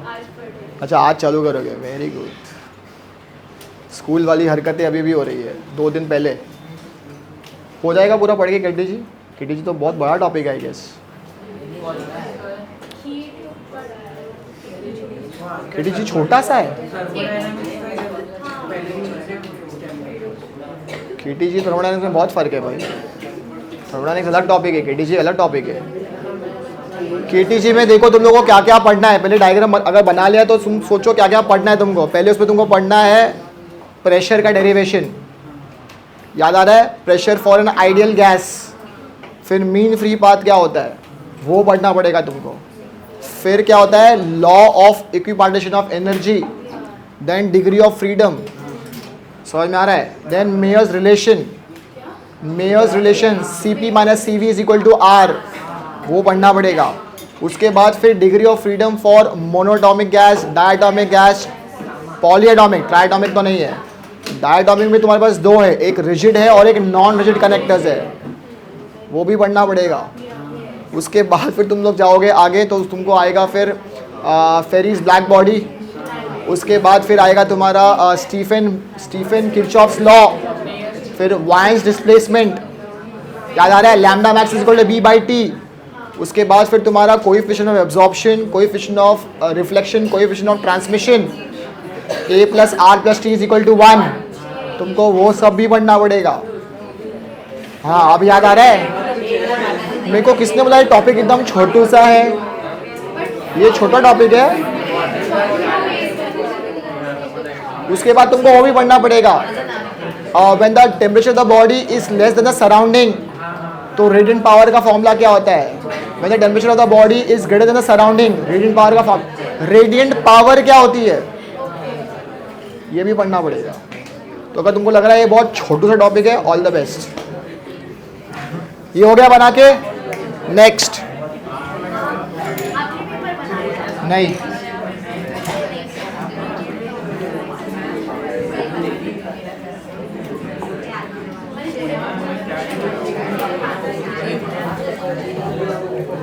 चलो नेक्स्ट एक बार हेडिंग दे दो, नेक्स्ट कम ऑन फास्ट। अच्छा एक चीज और, अब ध्यान से देखो यहाँ पे जो अपने को फॉर्मूला है I naught is equal to E naught upon आ रहा है ना, ये यस और नो। अच्छा आप मुझे बताओ क्या इसमें कुछ भी फर्क पड़ेगा अगर मैं ऑल्टरनेटिंग करंट के बदले डायरेक्ट करंट डाल दूँ? मतलब रेजिस्टेंस क्या करता है, इक्वली दोनों को ऑब्स्ट्रक्ट करेगा, भले वो ऑल्टरनेटिंग करंट हो या डायरेक्ट करंट हो, उसको कुछ भी फर्क नहीं पड़ेगा। रेजिस्टेंस हमेशा क्या करेगा, करंट को ऑब्स्ट्रक्ट करेगा ये। अच्छा उसमें जो हीट एनर्जी प्रोड्यूस होगी क्या उससे भी कुछ फर्क पड़ेगा? अभी मैंने देखा है सेम अमाउंट ऑफ एनर्जी क्या होगी, प्रोड्यूस होगी अगर मैग्नीट्यूड सेम है तो। क्लियर है, ये याद रखना है। नेक्स्ट ले लो हेडिंग अब, AC voltage applied to pure inductor, AC voltage applied to pure inductor. Inductor मतलब क्या, जिसका इंडक्टेंस होगा, क्या होगा, इंडक्टेंस। रेजिस्टर मतलब जिसका रेजिस्टेंस होता है, प्योर इंडक्टर मतलब जिसका इंडक्टेंस होगा। अच्छा अब ये इंडक्टर का भी खुद का कुछ रेजिस्टेंस होगा, राइट, कुछ तो होगा ना, हर चीज़ का रेजिस्टेंस होता है। मैं मान के चल रहा हूँ कि इसमें रेजिस्टेंस क्या है इंडक्टर का, ज़ीरो, कोई रेजिस्टेंस इंडक्टर का जो होता है वो नहीं है अभी फ़िलहाल। ठीक है, आगे देखेंगे हम उसकी वैल्यू क्या आती है। ठीक है, तो उसका बनाओ डायग्राम फटाफट। अब बताओ क्या होगा यहाँ पे, ई का वैल्यू अभी भी कितना है, E naught sine omega T, ये अभी भी इंस्टेंटेनियस वैल्यू है ई की। ठीक है, अब हमको निकालना है relation between current and EMF. अब बताओ कैसे होगा। तो V is equal to I R, तो यहाँ पे R तो है नहीं लेकिन इंडक्टेंस है यहाँ पे। तो पहले मुझे बताओ, जैसे ही यहाँ पे करंट स्टार्ट होगा बढ़ना, कहने से ही जो इंडक्टर है उसको अपोज करेगा, ये हमने अभी लास्ट क्लास में पढ़ा था, यस और नो। ये क्या करेगा, इंडक्टर उसको अपोज करने की कोशिश करेगा। अपोज कैसे करेगा, बाय मेकिंग बैक ईएमएफ। क्या बनाएगा यहाँ पे, बैक ईएमएफ बनाएगा। बैक ईएमएफ निकालने का फॉर्मूला क्या हो जाएगा, L है अपने पास, क्या फॉर्मूला हो जाएगा, E is equal to minus L d I by D t. क्या हो जाएगा, minus E is equal to minus L d I by. तो यहाँ पे तुम्हारा क्या इंड्यूस होगा, बैक ईएमएफ। उसको बैक ईएमएफ को मैं E डैश बोल रहा हूँ, यस और नो। अच्छा now after some time if I want a steady current to flow in this circuit, तो स्टेडी करंट कब फ्लो हो जाएगा, जब इसकी वैल्यू और बैक ईएमएफ क्या हो जाएगा, सेम हो जाएगा, तब क्या हो जाएगा, करंट स्टेडी हो जाएगा। समझ में आ रहा है मैं क्या बोल रहा हूँ। तो फॉर स्टेडी करंट कहना है से E will be nothing but equal to what, minus E dash. Minus sign क्यों डाला है मैंने, ऑपोजिट है ना, बैक ईएमएफ माइनस है। ठीक है, अच्छा ई डैश का फॉर्मूला मैंने अभी बताया, कितना हो जाएगा, minus L d I by D t. तो E इज इक्वल टू कितना हो जाएगा, minus L d I by D T. Clear है चीज़, डी टी को उधर लेके जाओ अभी एक बार, तो कितना हो जाएगा, ई डी टी, और ये कितना हो जाएगा, ये कितना हो जाएगा, प्लस हो जाएगा ना ये, तो ये ई बाई एल नीचे आ जाएगा, यहाँ पे क्या बचा, डी आई। अब अपने को क्या करना पड़ेगा, इसको इंटीग्रेट करना पड़ेगा, क्योंकि अपने को ई की वैल्यू मालूम है, कितनी है ई की वैल्यू, ई नॉट साइन ओमेगा टी। चलो चालू हो जाओ, ड्रॉ करो ये और इंटीग्रेट करके दिखाओ मुझे फटाफट।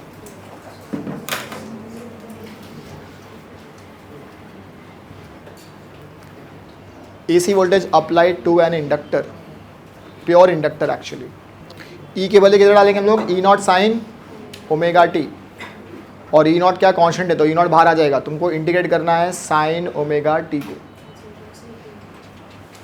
नहीं यहाँ पे कोई लिमिट थोड़ा लेना है, साइकिल के थोड़ा ले रहे हैं आप, तो इंस्टेंटेनियस वैल्यू है ना E की।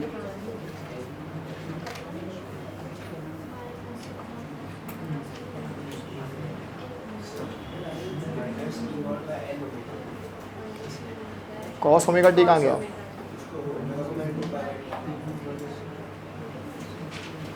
तो टी का वैल्यू कहाँ दिया है, यहाँ पे थोड़ा कोई लिमिट ले रहे हैं हम लोग, लिमिट थोड़ा ले रहे हैं, कोई साइकिल की थोड़ा इंस्टेंटेनियस वैल्यू है ना ये तो।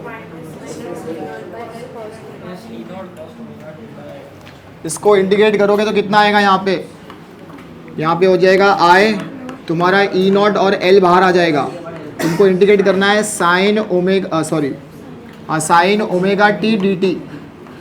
इसको करोगे तो कितना आएगा minus cos omega T upon omega, yes और नो, वही आएगा ना बाहर।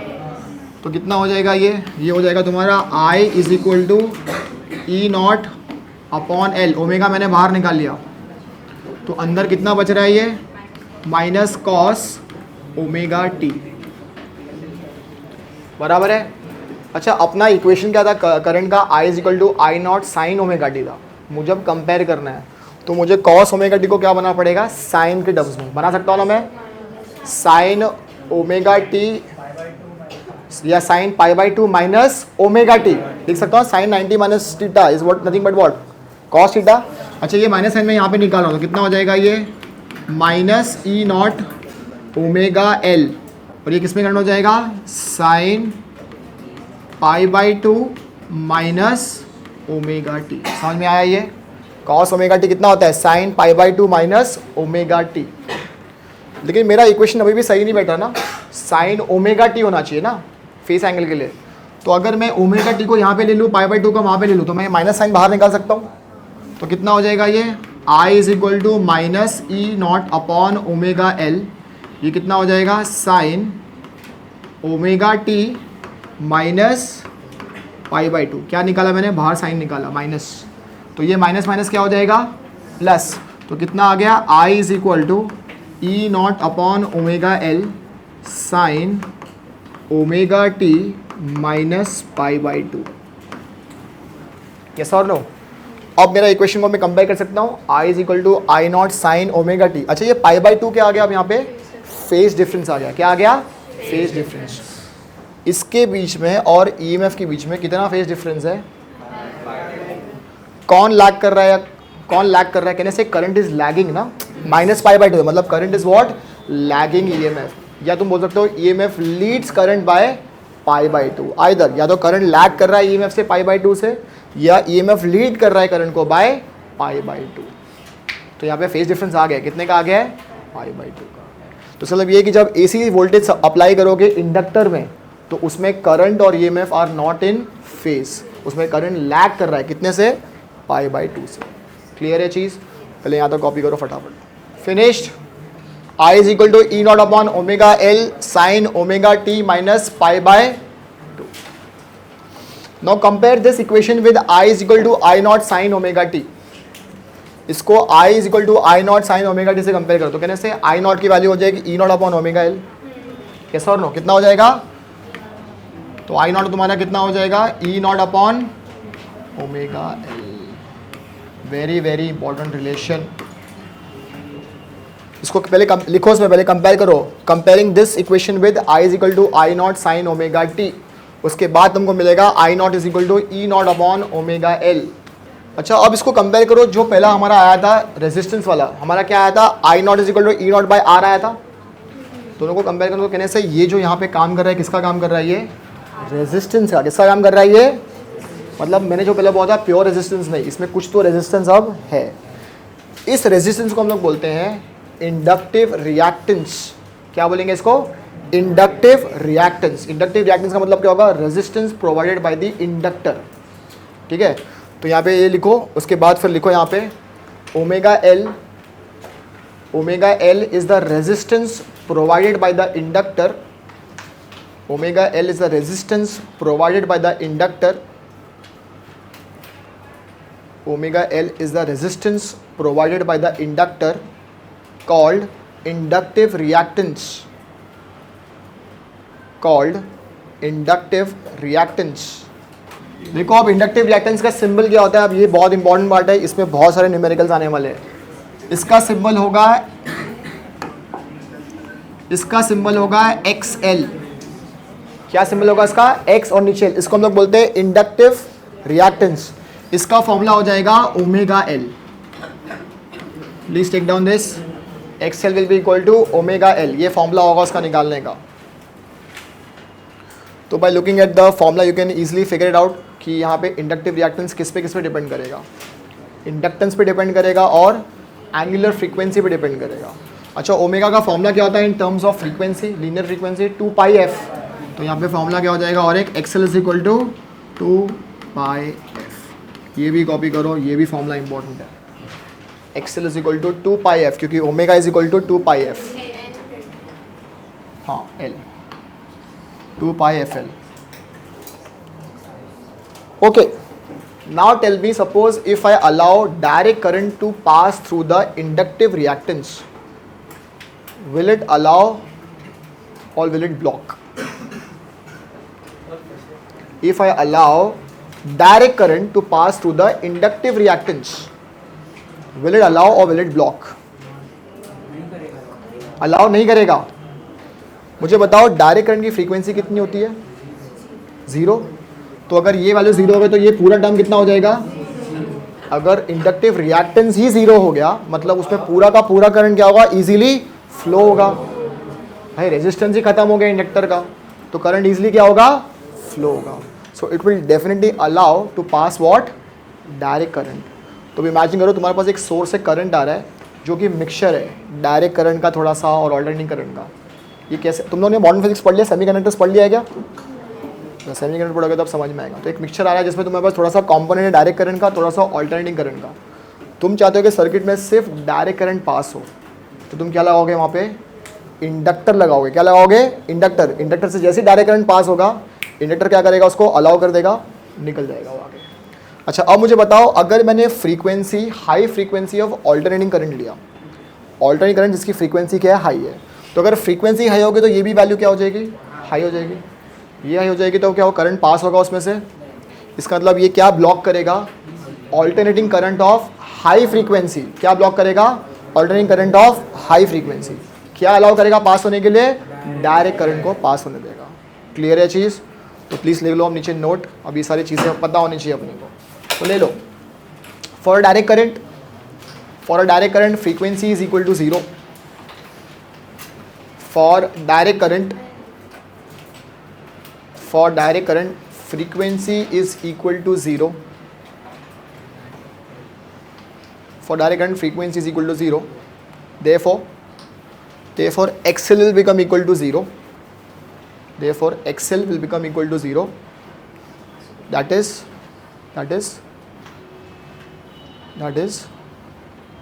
the inductor allows,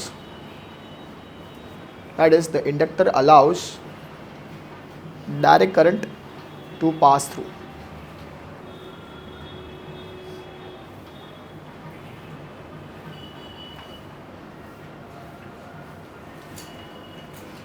ठीक है, और किसको ब्लॉक करेगा, frequency of, high frequency of alternating current.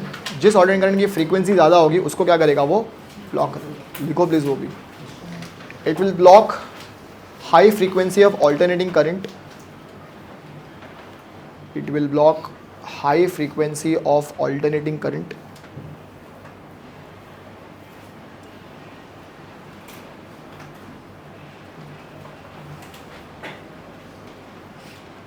क्यों ब्लॉक करेगा, क्योंकि एक्सेल की वैल्यू क्या हो जाएगी, बहुत हाई हो जाएगी। Since XL will become high, XL की वैल्यू हाई हो गई मतलब करंट को क्या करेगा, वो ब्लॉक करेगा।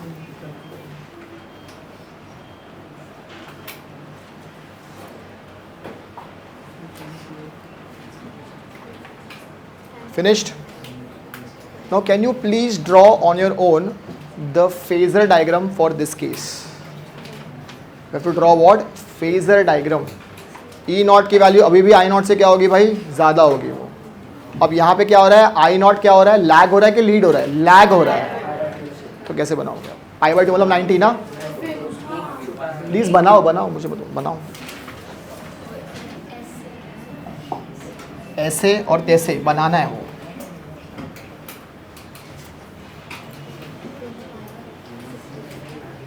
याद रखो रोटेटिंग वेक्टर हमेशा किस डायरेक्शन में घूमते हैं, एंटी क्लॉकवाइज, ये याद रखना है।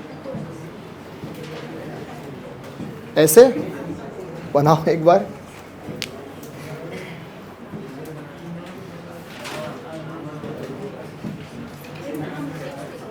Come on fast.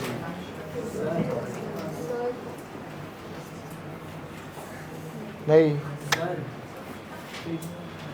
करेक्ट, सही बनाया उसने, रॉन्ग। अबे एंटी क्लॉकवाइज घूम रहे हैं ना, तो अगर एंटी क्लॉकवाइज अहेड होगा तो एंटी क्लॉकवाइज के पीछे होना चाहिए ना, बिहाइंड। इसका फेजर डायग्राम देखो कैसे बनेगा।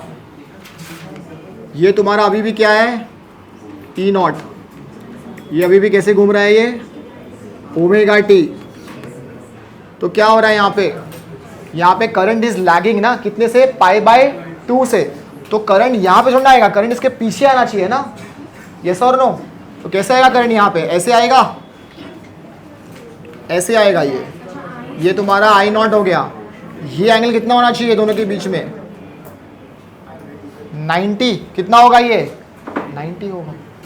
भाई एंटी क्लॉकवाइज घूम रहा है तो ये इसके पीछे होगा ना, यहाँ पे कैसे आएगा आगे, समझ में आ रहा है बेटा। ये तेरा आई नॉट ई नॉट से बड़ा कैसे हो गया बेटा, ये आई नॉट है ना, इसकी लेंथ कम होनी चाहिए।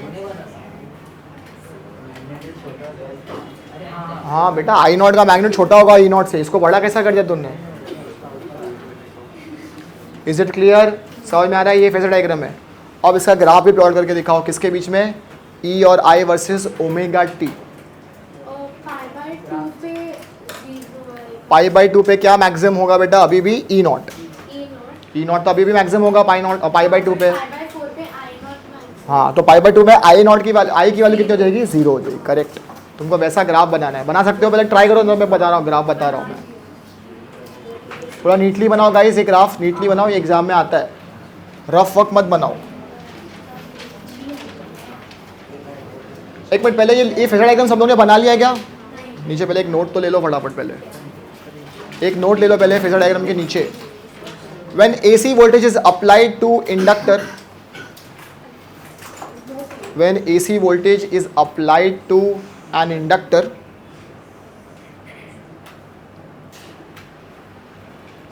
when AC voltage is applied to an inductor, comma, current क्या करेगा, लैग करेगा, लीड करेगा। The current will lag, so current lags EMF, current lags EMF, current lags EMF by π/2,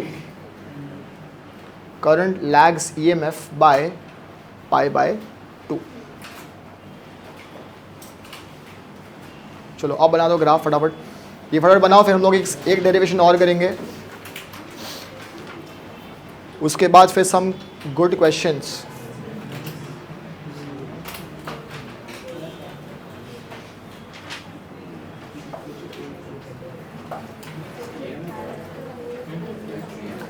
discuss नहीं करना है, प्लीज़ खुद से बनाने की ट्राई करो। मैंने बता दिया इसका टेक्निक भी, अगर समझ नहीं आ रहा कैसे आ रहा है तो इक्वेशन में सब वैल्यू डाल के देखो। E is equal to E naught sine omega t, उसमें पहले डालो ओमेगा टी की वैल्यू कितने डालोगे, 0। सब में वैल्यू डाल के देखो, देखो कैसे बन रहा है ग्राफ।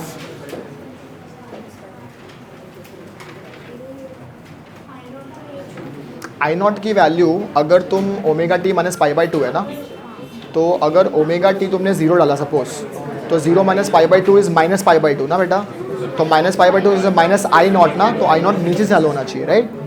तो ये मिस्टेक, इसलिए मैं बोल रहा हूँ वैल्यू डाल के देखो, वैल्यू डाल देखो। अगर समझ नहीं आ रहा ना, इतने तुम जीनियस नहीं हो, तो वैल्यू डाल के देखो। ओमेगा टी में तुमको किस किस की वैल्यू डालनी है, 0, π/2, पाई, 3π/2 एंड 2π। बेटा अब इतनी दूर से कैसे दिखेगा मुझे, लीस्ट डिस्टेंस ऑफ डिस्टिंग्विशन 25 सेंटीमीटर से ज़्यादा हो गया ये मेरे लिए। चलो अभी मैं दिखा रहा हूँ, देख लो अब यही बना है क्या ये कुछ दिख रहा है इस तरीके से। इसका ग्राफ इस तरीके से बनेगा, क्योंकि जब तुम अगर ओमेगा टी की वैल्यू 0 डालोगे तो ई की वैल्यू क्या होगी, 0, लेकिन आई नॉट की वैल्यू कितनी हो जाएगी, माइनस आई नॉट हो जाएगा आई का वैल्यू, तो इसलिए आई नॉट से चालू होगी तुम्हारी वैल्यू। फिर π/2 में EMF क्या हो गया, मैक्सिमम, और आई कितना हो गया, 0 हो गया। ओमेगा टी की वैल्यू डाल के तो देखो अपने आप आ जाएगी वैल्यू सारी। उसके बाद जब EMF पाई पे 0 हो गया तो आई की वैल्यू क्या हो गई, मैक्सिमम हो गई, किस पे, पाई पे मैक्सिमम हो गई, एंड सो ऑन। इस तरीके से तुमको ग्राफ बनाना है। अगर नहीं आ रहा तो कॉपी कर लो ये graph please. This is important to understand. You have to put the value of omega t in the equation. पहले 0 डालो, फिर π/2 डालो, पाई डालो 3 pi by 2, 2 pi and so on. I का इक्वेशन कितना आया है, I naught sine omega T minus pi by 2। वो माइनस पाई बाई 2 को भूलना नहीं है, वही फेस डिफरेंस है। तो ये प्लीज़ बना लो, दिस इज़ वेरी इंपॉर्टेंट, ये एग्जाम में आता है, मीन बोर्ड एग्जाम में आता है of course. Always remember the magnitude of I naught will always be smaller than E not. हाँ, ये याद रखना है। ई नॉट, आई नॉट की वैल्यू हमेशा ई नॉट से कम होगी। हो गया बना के, फिनिश्ड। चलो नेक्स्ट ले लो अब, लास्ट डेरिवेशन आज का। When AC voltage is applied to a capacitor.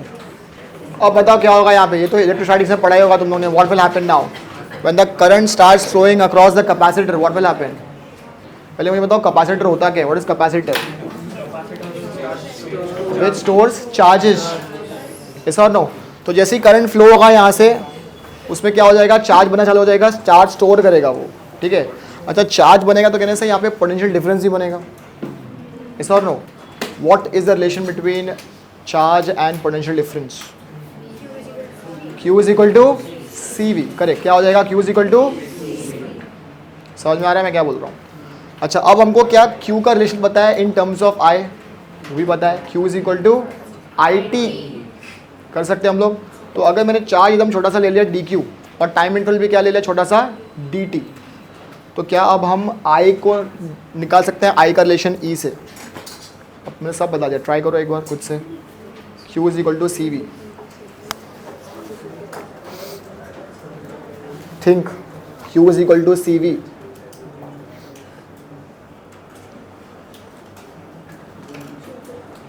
यहाँ पे V के बदले क्या कहना है, राइट? E। यहाँ पे पोटेंशियल डिफरेंस किसके इक्वल हो जाएगा, E के इक्वल हो जाएगा। तो I is equal to D Q by D T, D Q is nothing but equal to Q is equal to C V ना, तो C इंटू ई हो जाएगा, राइट? C इंटू ई हो जाएगा। C तो कॉन्स्टेंट है, C तो बाहर आ जाएगा। C का मतलब क्या होता है यहाँ पे, कैपेसिटेंस। E के बदले हम कितना डालेंगे यहाँ पे value, E naught sine omega t. अब यहाँ पे इंटीग्रेट करेंगे, डिफरेंशिएट करेंगे। यहाँ पे डिफरेंशिएट करना है, D Q by D T है, डिफरेंशिएट करना पड़ेगा यहाँ पे, और नहीं समझ में यहाँ पे। Q is equal to C V, d Q is equal to C into E, I is equal to what, d q by d t. तो यहाँ पे डी क्यू के बदले हम क्या करेंगे, डिफरेंशिएट करेंगे यहाँ पे, डी बाई डी टी किसके करेंगे बदले, C और E के बदले।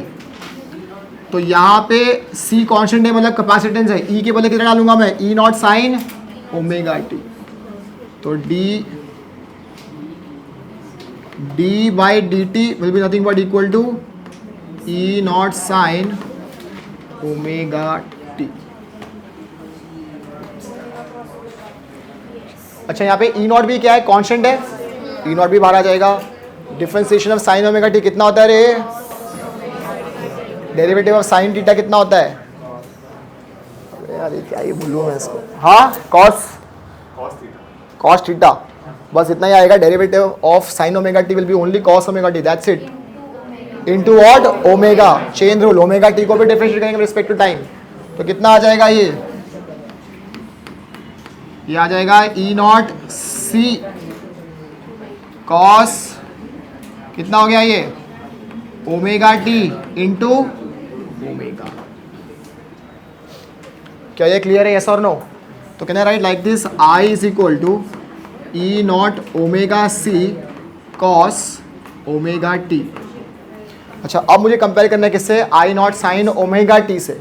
तो अगर कॉस ओमेगा टी को मैं करूंगा तो कहने से also sine is equal to pi by 2 plus omega T, yes और no? Sine 90 plus theta is also what, cos theta ना, यस और नो? तो मैं यहाँ पे डालता हूँ, तो क्या हो जाएगा यहाँ पे, I is equal to E naught omega C, और यहाँ पे कितना लिख दूंगा, sine omega T plus pi by 2। अब कंपेयर करो किससे, I is equal to I naught sine omega T से। आई नॉट की वैल्यू कितनी आएगी अब, ई नॉट ओमेगा सी आएगी, यस और नो? अच्छा, इसको मैं ऐसे लिख सकता हूँ क्या, E naught 1 upon omega C, इसको मैं ऐसे लिख रहा हूँ अब, sine omega T plus pi by 2 is equal to I. उसको कंपेयर करो किससे, I naught sine omega T से। पहले मुझे बताओ यहाँ पे फेज डिफरेंस कितने का हो रहा है। अब यहाँ पे करंट लीड कर रहा है कि लैग कर रहा है, लीड कर रहा है। यहाँ पे current leads EMF by pi by 2 और आई नॉट की वैल्यू कितनी आ जाएगी, E naught upon 1 upon omega C. ये किसका काम करेगा यहाँ पे, रेजिस्टेंस का। ये किसका रेजिस्टेंस है, ये कैपेसिटर का रेजिस्टेंस है। किसका है ये, कैपेसिटर का। इसको हम लोग बोलेंगे इंडक्टिव कैपेसिटेंस। क्या बोलेंगे इसको, इंडक्टिव। जैसे इंडक्टर में हमारा क्या आया था, इंडक्टिव रिएक्टेंस आया था, यहाँ पे क्या आएगा, इंडक्टिव कैपेसिटेंस। ये किसका काम करेगा, obstruction to the flow of current. Clear है चीज़, तो यहाँ तक कॉपी कर लो प्लीज।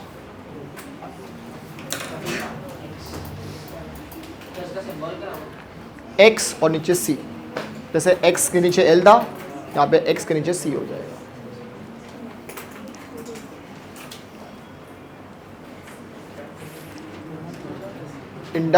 इंडक्टिव कैपेसिटेंस बोलेंगे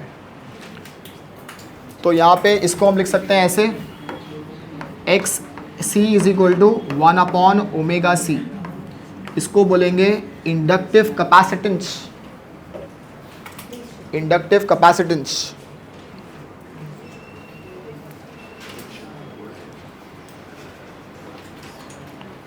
लिखो आप नीचे, अगर ये हो गया कॉपी करके दो।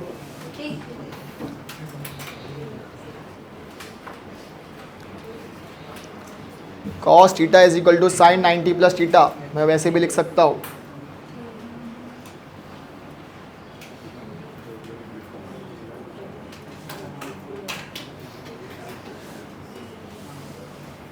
लिखो please, the resistance offered by the capacitor,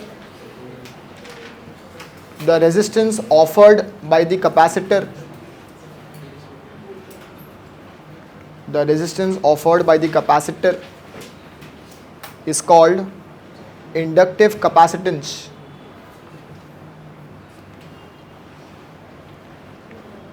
एक सेकेंड, इंडक्टिव नहीं बोलेंगे हम लोग, उसको बोलेंगे कैपेसिटिव रिएक्टेंस। सॉरी, इंडक्टिव नहीं बोलेंगे, क्या बोलेंगे, कैपेसिटिव रिएक्टेंस।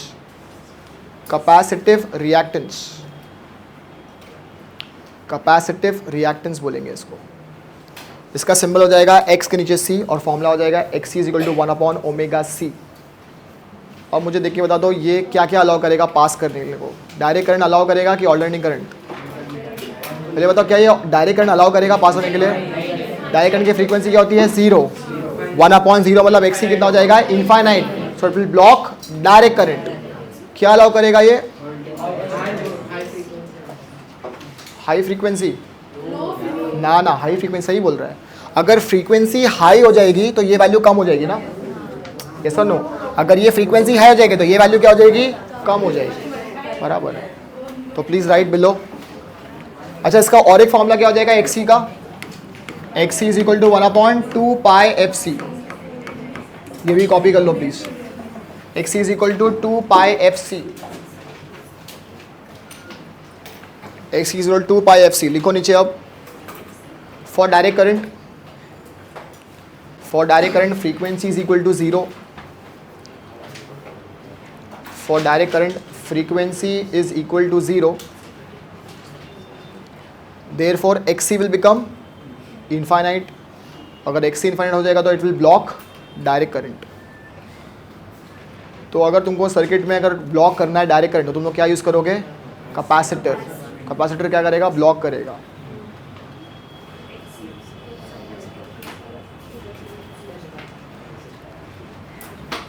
ओके नीचे लिखो फिर, it will allow high frequency of alternating current.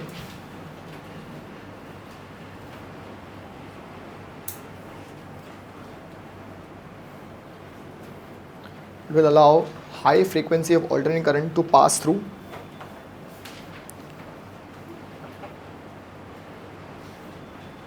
since frequency is high, so Xc will be low. Since frequency is high, Xc will be low.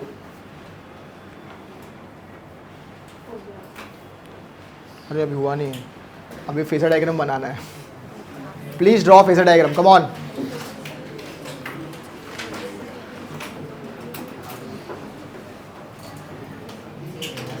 Equation पता है, E का भी क्या है, E naught sine omega T, और I का कितना आ गया, I naught sine omega T plus pi by two. Omega T की वैल्यू 0 डालो, वैल्यू निकालो, ग्राफ प्लॉट करो. लीड करेगा बेटा, बड़ा हो ही नहीं सकता है करंट.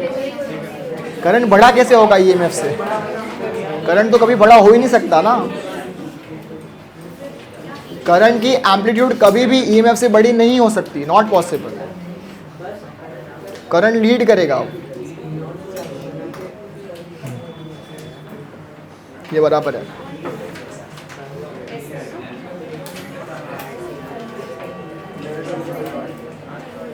एक मिनट, ई नॉट नीचे बनाया तुमने? अरे ई नॉट हमेशा ऊपर ही होगा, एंटी क्लॉकवाइज. ई नॉट ऊपर ही होगा, करंट इस बार आएगा लेफ्ट में. Phasor diagram first. हाँ ये बराबर है. हाँ ये बराबर है, यस बरोबर, लेफ्ट में आएगा. गलत है, नीचे किधर आ रहा है? अबे एंटी क्लॉकवाइज में अगर करंट अहेड है तो करंट इस लेफ्ट में आएगा ना भाई, एंटी क्लॉकवाइज में अहेड है तो. बराबर.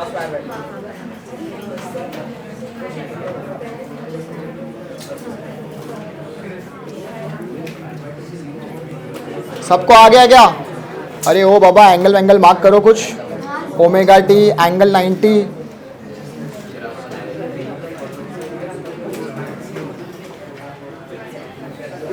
करेक्ट, ये बराबर है.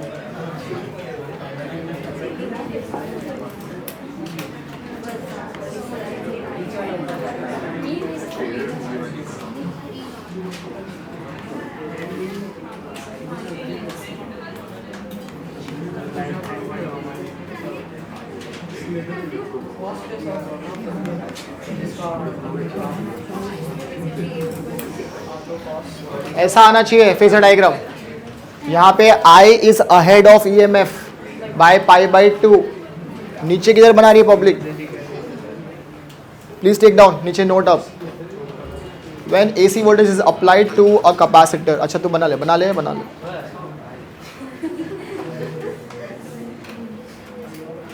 E की वैल्यू 0 होगी, I की वैल्यू हो जाएगी पॉजिटिव. हाँ बराबर, I नॉट से चालू होगा, राइट. ले लो please. When AC voltage is, बोलूँ अभी, when AC voltage is applied to a capacitor, when AC voltage is applied to a capacitor, comma, current leads EMF.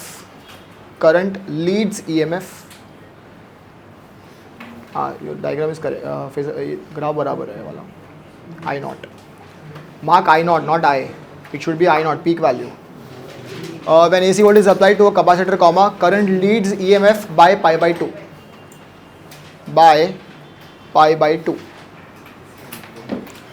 तो देखो यहाँ पे जब t की वैल्यू 0 हो रही है तो EMF की वैल्यू क्या होगी? 0. साइन ओमेगा टी वो 0 हो गया. I की वैल्यू कितनी हो जाएगी? I naught sine omega T pi by 2. Omega T अभी भी 0 हो गया. साइन पाई बाई 2 कितना होगा? 1.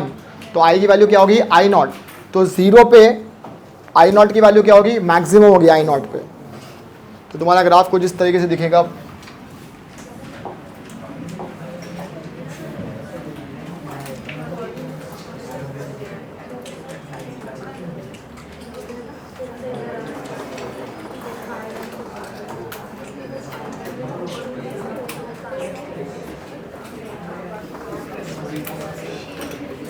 कुछ इस तरीके से ग्राफ दिखना चाहिए. तो ये बना लो प्लीज. जिसको नहीं आया भेजे में, जिसके भेजे में नहीं जा रहा वो बना लेगा ये.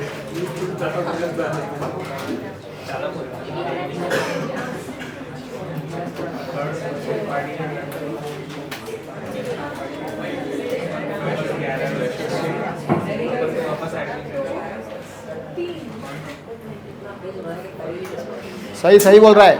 पेज भर के कुछ काम नहीं आने वाला.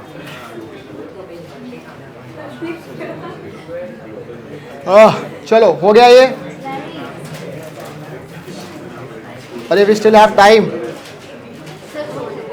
Let's do one more derivation.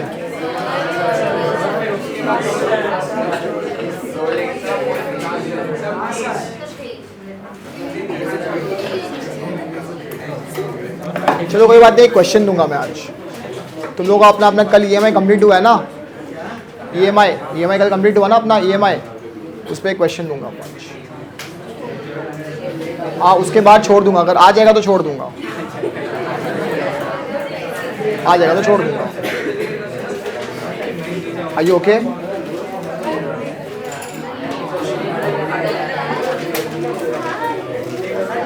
अरे बराबर है ना? चलो डन, ये हो गया सब लोग ग्राफ बना के।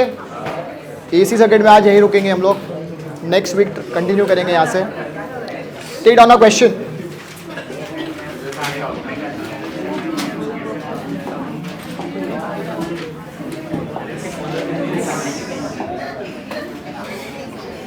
जिसको आंसर आएगा वो हाथ उठाएगा, आंसर बताएगा नहीं क्या है उसका, please.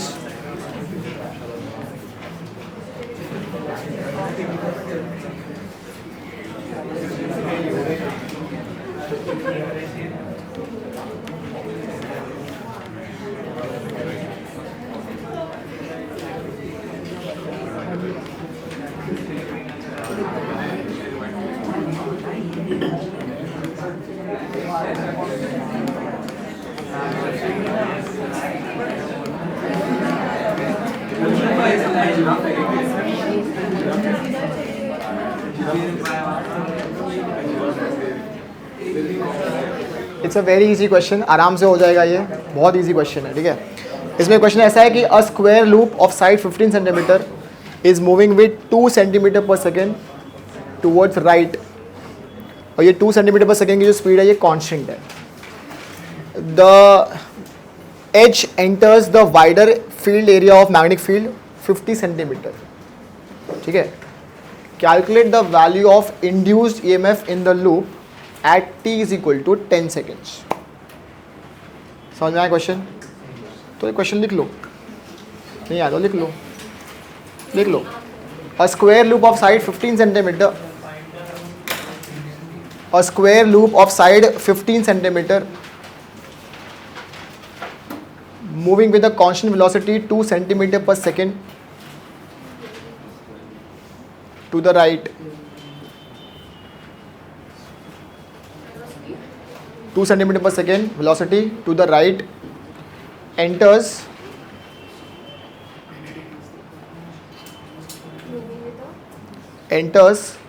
Area of the magnetic field, मतलब एरिया मतलब जो ये वाइडर एरिया है पूरा मैग्नेटिक फील्ड का, ये है 50 सेंटीमीटर, इसमें एंटर हो रही है लूप, ठीक है। तुमको निकालना है what is the value of magnitude of induced EMF in this square loop at time is equal to 10 seconds. Magnetic field का जो है वाइडर एरिया वो 50 सेंटीमीटर का है, इसमें एंटर हो गया वो। तुमको निकालना है value of the magnet of induced EMF in the loop at time t is equal to 10 seconds.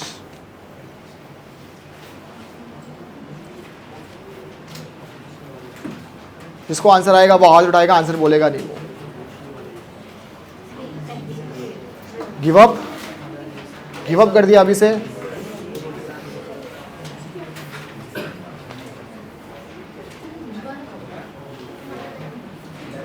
मला नहीं माहिती, अरे सॉल्व कर, डिस्टर्ब मत कर, फॉर्मूला नहीं आता। एक काम कर, घर जा, जा गो एंजॉय, जा। सेकंड क्लास है अभी तो जाके बाहर ब्रेक ले ले, जा, एक्सटेंडेड ब्रेक, गो नीचे घूमो, जाओ, टूर दे पार्ला कर, टूर दे पार्ला का टूर कर तू, जा।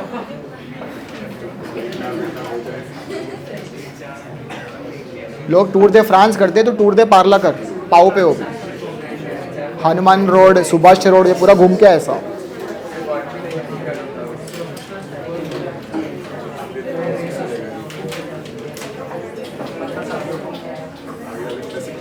तो देखो इसको, इससे कुछ देखो, लड़का कितना खुश है आज। You are very happy today right?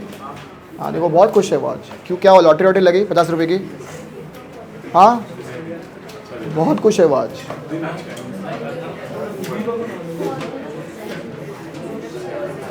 चलो डन, आ गया आंसर।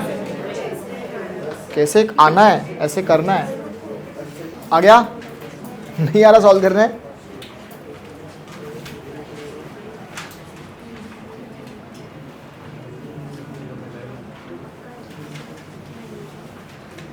अच्छा इतना तो पता है ना EMF इंड्यूस कब होगा, यही मुझे जानना होगा। तो को छोड़ के सबको पता है ऐसा।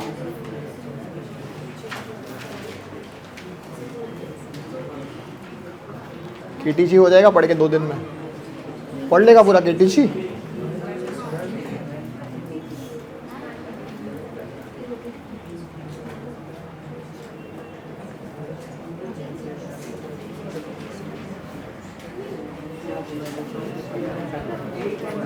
सी forget about the answer, at least मुझे अप्रोच तो बताओ कैसे करेंगे। Were you there for the class? No.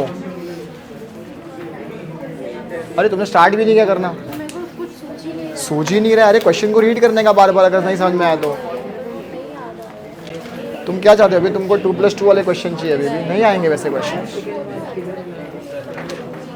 Genius नहीं आ रहा है, इतना टाइम होगा एग्जाम में सोचने का। भाई JEE देने वाले हो तुम लोग, इतना टाइम कैसे लोगे? 1 मिनट में करना ही है क्वेश्चन है, तो आगे बढ़ जाना है। एरिया फील्ड के अंदर जा रहा है वो निकालना पड़ेगा ना। एरिया तो तू लूप का निकाल सकते हैं ना, साइड स्क्वायर लूप है, लूप ऑफ स्क्वायर तो अपने को मालूम पड़ जाएगा ना, 15 स्क्वायर। भाई लूप का शेप दिया हुआ है स्क्वायर, स्क्वायर का एरिया होता है साइड स्क्वायर। ये क्या है तेरा एरिया तूने निकाला 625 × 10⁴। अभी एरिया भी गलत निकाला है, अभी भी गलत है। 225 सेंटीमीटर स्क्वायर को कन्वर्ट करेगा तो 10⁻⁴ होना चाहिए। 10⁴ किधर आ गया बेटा? जन्मगुट्टी पी, जन्मगुट्टी पी। एरिया तो सही निकाला, एटलीस्ट 625 लिख दिया।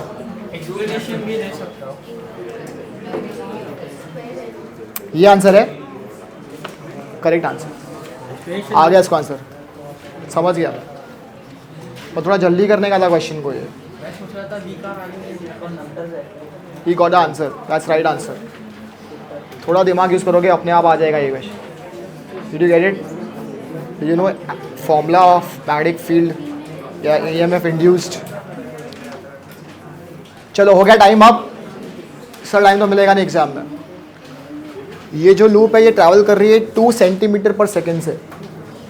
जैसे ये एंटर करेगी इसमें मैग्नेटिक फ्लक्स क्या होगा? चेंज होगा, तो EMF क्या होगा? इंड्यूस होगा। फॉर श्योर EMF इंड्यूस होगा, राइट। अगर ये 2 सेंटीमीटर पर सेकेंड से कांस्टेंट वेलोसिटी से चलती चली जाएगी तो ऑब्वियसली मैग्नेटिक फील्ड के बाहर भी तो आ जाएगी। पहले निकालते हैं हम लोग कितना टाइम लगेगा उसको मैग्नेटिक फील्ड से बाहर आने में। तो उसकी स्पीड कितनी है? 2 सेंटीमीटर पर सेकेंड, और डिस्टेंस कितना ट्रैवल करना है उसको? 50। तो कितना हो जाएगा? 50 / 2 कितना आ गया? ये 25। तो 25 सेकेंड में ये जो लूप है ये मैग्नेटिक फील्ड के अंदर जाके बाहर आ जाएगी। मैंने क्या बोला? EMF किस में निकालना है? 10 सेकेंड में। भाई 10 सेकेंड में तो ये लूप अंदर ही थी, तो जब ये लूप अंदर ही थी तो उसमें मैग्नेटिक फ्लक्स तो चेंज हुआ ही नहीं, तो EMF की वैल्यू आ जाएगी 0 वोल्ट। समझ में आएगा? EMF वैल्यू कितना आ जाएगा? नो EMF इंड्यूस ना, हमने किया था उसमें। जब मैग्नेटिक फ्लक्स चेंज ही नहीं होगा लूप में तो EMF की वैल्यू कितनी आएगी भाई? 0। तो मैग्नेटिक फ्लक्स कब कब चेंज होगा? जब लूप एंटर करेगी और जब लूप बाहर आएगी। बीच में EMF हमेशा क्या रहेगा? 0 रहेगा। हमने ये सेम किया था induction of EMF in a stationary coil by changing magnetic field, जिसमें वो ऑसिलेट करा था, याद है? मैग्नेट ऑसिलेट करा था लूप के अंदर बाहर, एग्जैक्टली सेम चीज़ हो रही थी। तो अगर 10 सेकंड में मुझे निकालना है EMF की वैल्यू तो इसमें कितनी हो जाएगी? उसमें 0 वोल्ट। उसने वही निकाला आंसर, 0 वोल्ट। समझ में आ गया? ये इतना इजी क्वेश्चन था गाइस, और इस साल का ये JEE मेंस का क्वेश्चन था ये, कोई तो शिफ्ट में, जिसको सॉल्व करना था तुमको 10 सेकेंड में। तुमको सिर्फ यही निकालना कि भाई जब लूप अंदर चली जाएगी तो उसमें EMF इंड्यूस होगा क्या। ये लूप जब तक 50 सेंटीमीटर के वाइडर एरिया में रहेगी उसमें EMF की वैल्यू हमेशा कितनी होगी? 0। क्लियर है चीज़? Today will stop here.